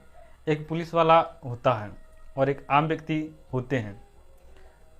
तो पुलिस वाला उस आम व्यक्ति को रोक देते हैं और वह आम व्यक्ति जो होते हैं वो मोटरसाइकिल से एक ड्राम को ले जा रहे होते हैं। साथ ही वो पुलिस वाले जो होता है वह आम व्यक्ति से पूछते हैं कि आप क्या रखे हैं इसमें। तो व्यक्ति कुछ नहीं बोलते हैं। फिर वह पुलिस वाले बोलते हैं कि अपना गाड़ी का कागज़ दिखाओ। तो गाड़ी का कागज़ दिखा देते हैं। हेमलेट और जूता सब पहने होते हैं। तो जो पुलिस वाले होते हैं वो फिर ना पूछते हैं कि इस ड्राम में क्या है। तो आम व्यक्ति कुछ नहीं बोलते हैं। पुलिस वाले बोलते हैं कि इस ड्राम को उतारो तुम नीचे। वो आम व्यक्ति उस ड्राम को नीचे उतारते हैं, कहते इसको खोलो। तो खोल देते हैं। तो आम व्यक्ति बोलते हैं पुलिस वाले को कि इसमें साहब, इसमें आप हाथ नहीं डालिए। तो वो कहते हैं कि अरे क्या रखे हो इसमें, क्यों नहीं हाथ डालेंगे। वो पुलिस वाले उसमें हाथ डुबा देते हैं। पुनः वो व्यक्ति बोलते हैं कि साहब इसे निकाल के आप नाक तक नहीं लाइएगा। और पुलिस वाले कहते हैं क्यों नहीं लाएंगे, उसको निकाल करके अपने नाक तक लाते हैं। पुनः वो आम व्यक्ति कहते हैं कि साहब इसे आप अपने जीभ पर नहीं सटाइएगा। तो पुलिस वाले कहते हैं क्यों नहीं सटाएंगे। वो पुलिस वाले उठा करके उसे जैसे ही जीभ पर सटाते हैं तो पुलिस वाले बोलते हैं ये तो गोबर है, ससुरा तूने तुम खाद लेके जा रहा है। मतलब वो जैविक खाद लेकर के जा रहे होते हैं। तो पुलिस वाले उनको रोक देते हैं। इसलिए आप लोग अपने जीवन में कभी भी कोई भी चीज़ जिसके बारे में आपको जानकारी नहीं हो, उस चीज़ को जल्दी नहीं छूना चाहिए, क्योंकि वह आपके लिए घातक भी हो सकता है। इसका उपयोग हम लोग इस अध्याय में करेंगे। तो चलिए अब हम लोग इस अध्याय के एक एक पॉइंट को समझते हैं। अम्ल वे पदार्थ होते हैं जो जलीय विलयन में हाइड्रोजन आयन देते हैं, यानी H+ आयन देते हैं। अम्ल शब्द की उत्पत्ति लैटिन भाषा के शब्द एसियर से हुआ है, जिसका अर्थ होता है खट्टा। यानी अम्ल जो होते हैं वे हमेशा स्वाद में खट्टे होते हैं। जैसे दही हो गया, नींबू का रस हो गया, संतरे का रस हो गया और सिरका, ये सब स्वाद में खट्टे होते हैं क्योंकि इसमें अम्ल पाया जाता है। अब ऐसा नहीं है कि हम किसी भी चीज़ को जीभ पर रख के चखने लगे, क्योंकि कुछ जो अम्ल होते हैं जैसे सल्फ्यूरिक अम्ल H2SO4 इसका सूत्र होता है, ये इतने खतरनाक होते हैं कि इससे विस्फोटक बनाए जाते हैं। अगर इसे हम अपने जीभ पे रखते हैं तो जीभ भी खत्म हो सकता है। साथ ही जो हाइड्रोक्लोरिक अम्ल होता है वो भी प्रबल अम्ल होते हैं, उसे भी हम जीभ पर रख ले तो भी जीभ को जला सकता है। वे इतने शक्तिशाली होते हैं कि वो पत्थर को भी गला देते हैं। अब हम लोग समझते हैं अम्ल के पीएच को। अम्ल का पीएच हमेशा 7 से कम होता है। 1 जिनका पीएच होता है वे प्रबल अम्ल होते हैं और 6 जिनका पीएच होता है वे दुर्बल अम्ल होते हैं। तो चलिए अब हम लोग समझते हैं कुछ अम्ल एवं उनके स्रोत को। अम्ल का नाम किस में पाया जाता है? एसिटिक अम्ल सिरका में पाए जाते हैं। फॉर्मिक अम्ल चींटी का डंक में पाए जाते हैं। साइट्रिक अम्ल नींबू कुल के सिट्रस फल जैसे संतरा, नींबू आदि में पाए जाते हैं। लैक्टिक अम्ल होते हैं वो दही में पाए जाते हैं। ऑक्जेलिक अम्ल होते हैं वो पालक में पाए जाते हैं। एस्कॉर्बिक अम्ल जो विटामिन सी के स्रोत होते हैं वे आंवला, सिट्रस फल में पाए जाते हैं। टार्टरिक अम्ल होते हैं वह इमली, अंगूर, कच्चे आम आदि में पाए जाते हैं। क्षार वे होते हैं जो जलीय विलयन में हाइड्रोक्साइड आयन देते हैं, यानी OH निगेटिव आयन देते हैं। जो क्षार होते हैं वे हमेशा स्वाद में कड़वे होते हैं। साथ ही जो क्षार होते हैं उनको छूने पर साबुन जैसे चिकने प्रतीत होते हैं। कुछ प्रबल क्षार के नाम हैं जैसे कास्टिक सोडा, साथ ही कास्टिक पोटास। साथ ही जो दुर्बल क्षार होते हैं जैसे मैग्नीशियम हाइड्रोक्साइड, ये दुर्बल क्षार होते हैं। तो चलिए अब हम लोग समझते हैं कुछ क्षारक एवं उनके स्रोत को। क्षारक का नाम किस में पाया जाता है? कैल्शियम हाइड्रोक्साइड, चूने का पानी। अमोनियम हाइड्रोक्साइड, खिड़की के कांच आदि साफ करने के लिए उपयुक्त मार्जक। सोडियम हाइड्रोक्साइड या पोटेशियम हाइड्रोक्साइड, ये साबुन में पाए जाते हैं। मैग्नीशियम हाइड्रोक्साइड, दूधिया मैग्नीशियम, जिसे मिल्क ऑफ मैग्नीशिया कहा जाता है। अब हम लोग समझते हैं सूचक यानी इंडिकेटर को। जब हम कोई पदार्थ लेते हैं जो अम्लीय है या फिर क्षारीय है, इसका पता लगाने के लिए एक विशेष प्रकार के पदार्थ लेते हैं, उस पदार्थ को हम लोग सूचक या फिर इंडिकेटर कहते हैं। इस अध्याय में 2 तरह के इंडिकेटर के बारे में बात किया गया है। पहला जो प्राकृतिक है और दूसरा जो मानव निर्मित है। प्राकृतिक में भी 3 इंडिकेटर के बारे में इसमें बात किया गया है। पहला लिटमस पेपर, दूसरा हल्दी और तीसरा गुड़हल के पुष्प। और इसमें मानव निर्मित जो सूचक है और फिनोप्थिलीन के बारे में चर्चा किया गया है। तो चलिए एक एक करके हम सभी को समझते हैं। Litmus paper. लिटमस पेपर होते हैं जो लाइकेन से प्राप्त किए जाते हैं। ये नीले एवं लाल रंग के होते हैं। जब अम्ल को नीले लिटमस पत्र पर रखा जाता है तो वह उसको लाल कर देता है, और जो क्षार होते हैं उसको लाल लिटमस पत्र पर रखा जाता है तो उसको नीला कर देता है। अब हम लोग समझते हैं हल्दी के बारे में। हल्दी भी एक सूचक होते हैं। एक पेपर लीजिए और उस पर हल्दी के लेप लगा दीजिए और उसे आप चूने का पानी लेकर के उस पर रखिएगा तो वह लाल हो जाता है। साथ ही अगर आप साबुन के पानी को उस पर रखिएगा तो भी लाल हो जाता है। वह दिखाता है कि उसमें क्षार है। साथ ही गुड़हल के पुष्प। गुड़हल के पुष्प को आप ले लीजिए और एक बीकर में गर्म पानी लीजिए और उसमें गुड़हल के पुष्प को डाल दीजिए और थोड़ा देर के लिए गर्म कीजिए। गुड़हल के पुष्प से जो गुलाबी रंग है वह निकल जाते हैं और जल में मिल जाते हैं।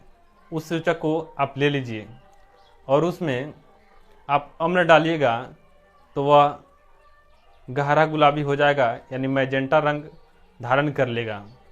और साथ ही अगर आप उसमें क्षार मिलाते हैं तो वह हरा रंग में बदल जाता है। मानव निर्मित सूचक जैसे फिनोल्फ्थालीन, अगर फिनोल्फ्थालीन में आप अम्ल मिलाते हैं तो वह कलरलेस यानी रंगहीन होता है, और उसमें आप यदि क्षार मिलाते हैं तो वे गुलाबी रंग के हो जाते हैं। उदासीनीकरण यानी न्यूट्रलाइजेशन। उदासीनीकरण क्या होता है, इसे हम लोग समझते हैं। जब अम्ल एवं क्षार के बीच अभिक्रिया होता है तो इस अभिक्रिया को उदासीनीकरण कहते हैं। इस अभिक्रिया के दौरान ऊष्मा बाहर निकलता है तथा लवण एवं जल बनते हैं।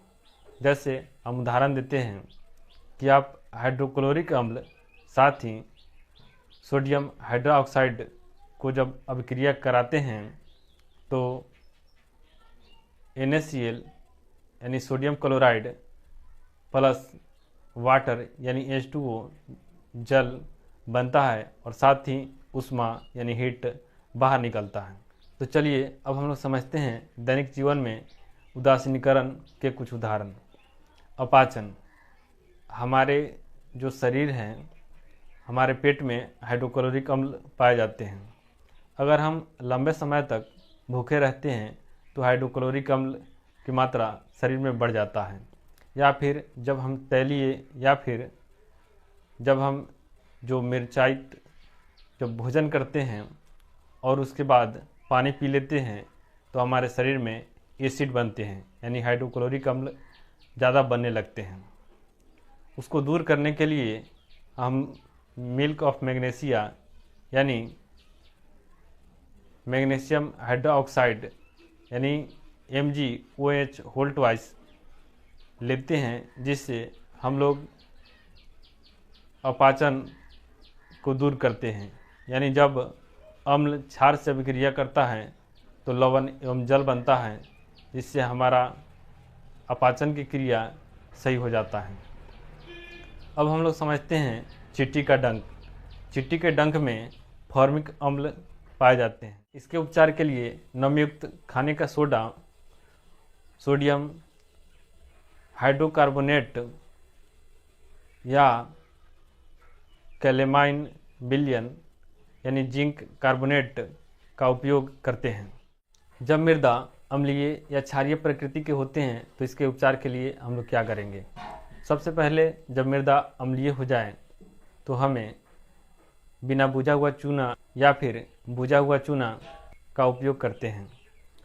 और साथ ही जब क्षारीय प्रवृत्ति ज़्यादा होता है तो हम लोग मृदा में कंपोस्ट खाद को डालते हैं, जिससे अम्ल निकलता है, जिससे अम्ल और क्षार अभिक्रिया करता है तो लवण यानी उदासीन बनता है, जिससे मृदा का उपचार होता है। कारखाने के अपशिष्ट। कारखाने के अपशिष्ट हमेशा अम्लीय होते हैं। जब अम्लीय कारखाने के अपशिष्ट निकलते हैं तो उसमें क्षारीय पदार्थ मिला देते हैं, जिससे वह उदासीन हो जाता है और वह नुकसानदायक नहीं होता है। इस तरह से हम लोग समझ लिए कि उदासीनीकरण का हमारे जीवन में किस तरह से उपयोग होता है। अब हम लोग समझते हैं कि आखिर लड़कियों को खट्टी चीज़ें जैसे अचार, इमली या फिर पानी पूरी क्यों पसंद होता है।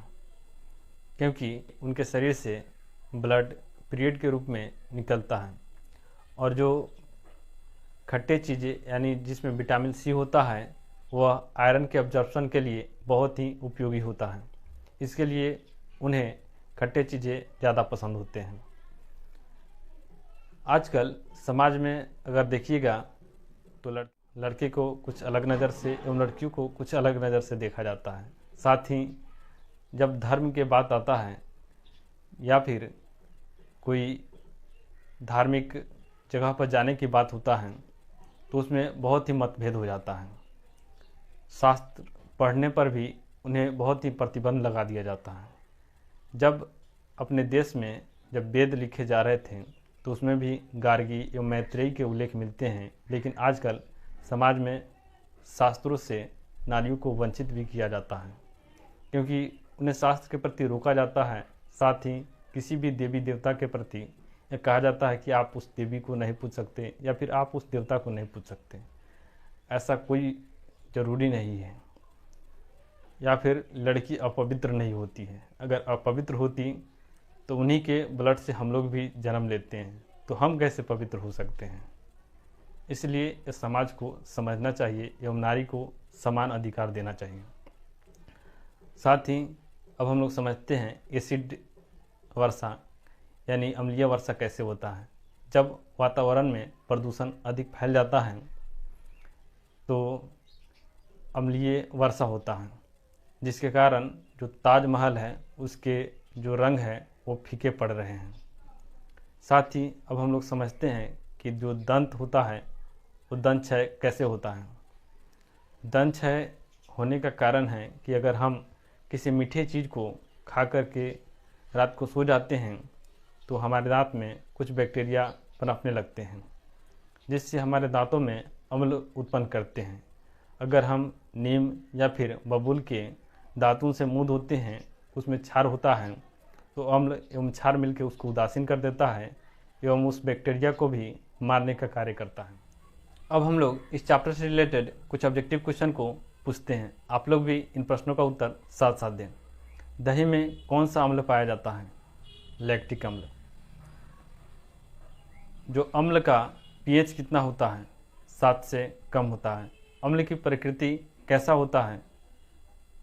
तो अम्ल की प्रकृति हमेशा खट्टा होता है। जो क्षार की प्रकृति होता है वह कैसा होता है? क्षार की प्रकृति हमेशा कड़वा होता है। क्षार का पीएच कितना होता है? तो क्षार का पीएच 7 से अधिक 14 से कम होता है। आप लोग बताएं, जो कच्चे आम हैं उसमें कौन से अम्ल पाए जाते हैं? आप लोग इन प्रश्नों का उत्तर कमेंट में ज़रूर दें। जय हिंद। एनसीईआरटी क्लास 6 से 12 तक के साइंस की सीरीज में आज हम लोग एनसीईआरटी क्लास 7 अध्याय नंबर 6 भौतिक एवं रासायनिक परिवर्तन, इस अध्याय का अध्ययन करेंगे और साथ ही इस अध्याय से रिलेटेड कुछ ऑब्जेक्टिव क्वेश्चन को भी देखेंगे। तो अधिक समय ना लेते हुए इस वीडियो को शुरू करते हैं।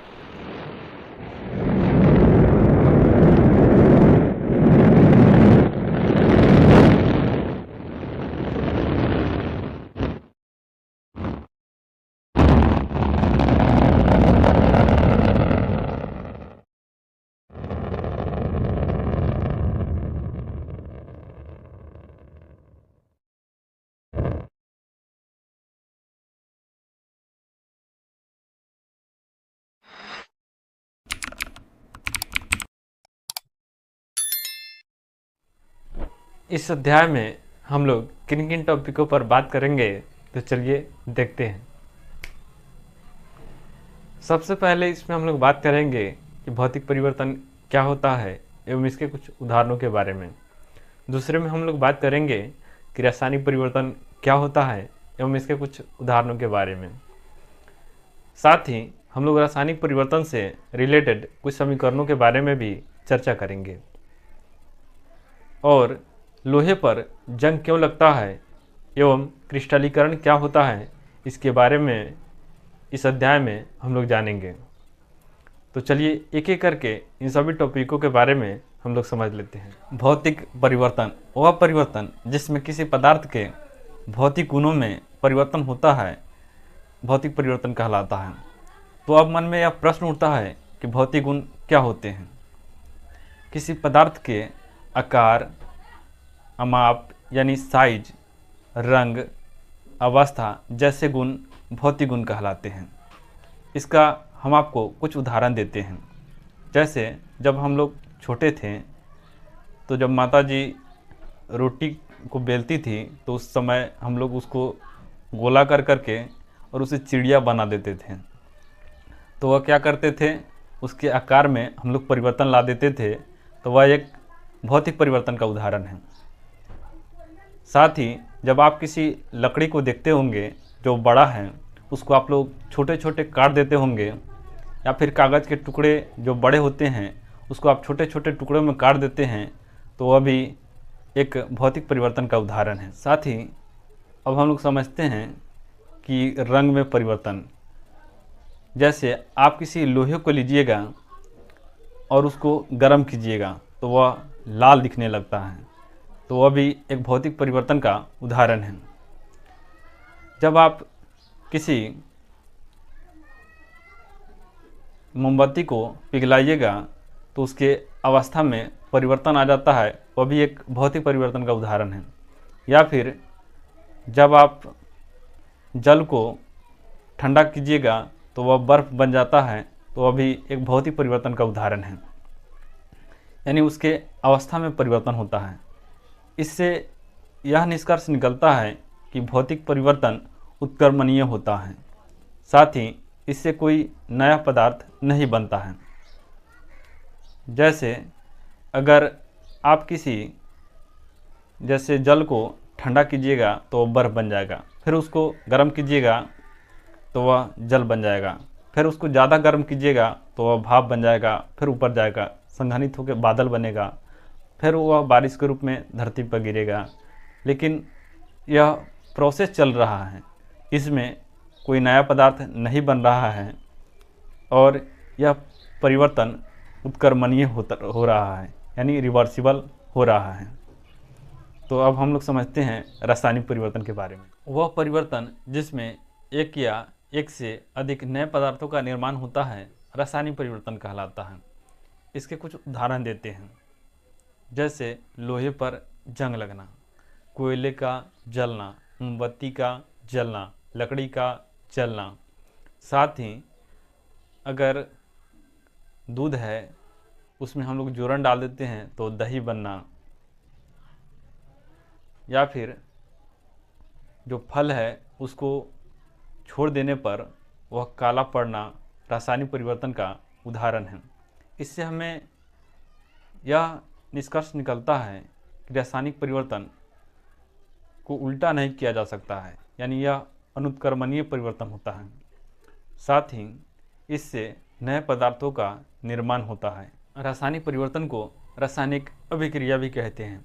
तो चलिए इसके कुछ समीकरणों को समझते हैं। मैग्नीशियम को यदि आप ऑक्सीजन से अभिक्रिया कराएंगे तो मैग्नीशियम ऑक्साइड बनते हैं। इसका आप लोग रासायनिक समीकरण एवं सूत्र देख सकते हैं।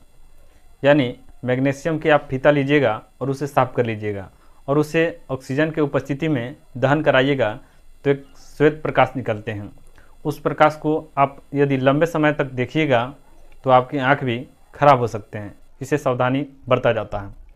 साथ ही आप लोग मैग्नीशियम ऑक्साइड को यदि जल से अभिक्रिया कराइएगा तो मैग्नीशियम हाइड्रोक्साइड बनते हैं। इसका आप लोग रासायनिक समीकरण एवं सूत्र देख सकते हैं। साथ ही कॉपर सल्फेट के विलयन जो नीले रंग के होते हैं उसका आयरन यानी लोहा से अभिक्रिया कराने पर आयरन सल्फेट बनते हैं, यानी आयरन सल्फेट जो हरे रंग के होते हैं, और साथ ही कॉपर निकलते हैं। और साथ ही एसिटिक अम्ल को सोडियम हाइड्रोजन कार्बोनेट से अभिक्रिया कराने पर कार्बन डाइऑक्साइड गैस बनते हैं, जिसका आप लोग रासायनिक समीकरण एवं सूत्र देख सकते हैं। साथ ही कार्बन डाइऑक्साइड को कैल्शियम हाइड्रोक्साइड से अभिक्रिया कराने पर कैल्शियम कार्बोनेट बनता है और साथ ही जल बनते हैं। यानी जब आप चूने का पानी को लीजिएगा और उसमें पाइप डाल करके उसमें आप अपने कार्बन डाइऑक्साइड को उसमें छोड़िएगा तो वो जो पानी है वो दूधिया रंग के हो जाते हैं। अब हम लोग समझते हैं कि लोहा में आखिर जंग क्यों लगता है। लोहा एक क्रियाशील धातु है। जब लोहा वायुमंडल में जो नमी रहता है उसमें जल और साथ ही ऑक्सीजन को लेकर के जो लोहा है वो आयरन ऑक्साइड बना लेता है, जिसका आप लोग रासायनिक समीकरण एवं सूत्र देख सकते हैं।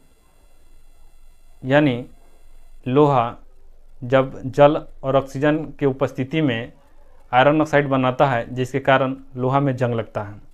इसको बचाने के लिए एक विधि आता है जिसे यसद लेपन कहा जाता है। उस विधि में जिंक के परत को लोहे पर चढ़ा दिया जाता है। साथ ही आप लोहे को जंग से बचाने के लिए आप उस पर ग्रीस भी लगा सकते हैं, जिससे लोहा सुरक्षित रहता है। ये दो इम्पोर्टेंट पॉइंट हैं जिसे आप लोग स्वयं पढ़ें।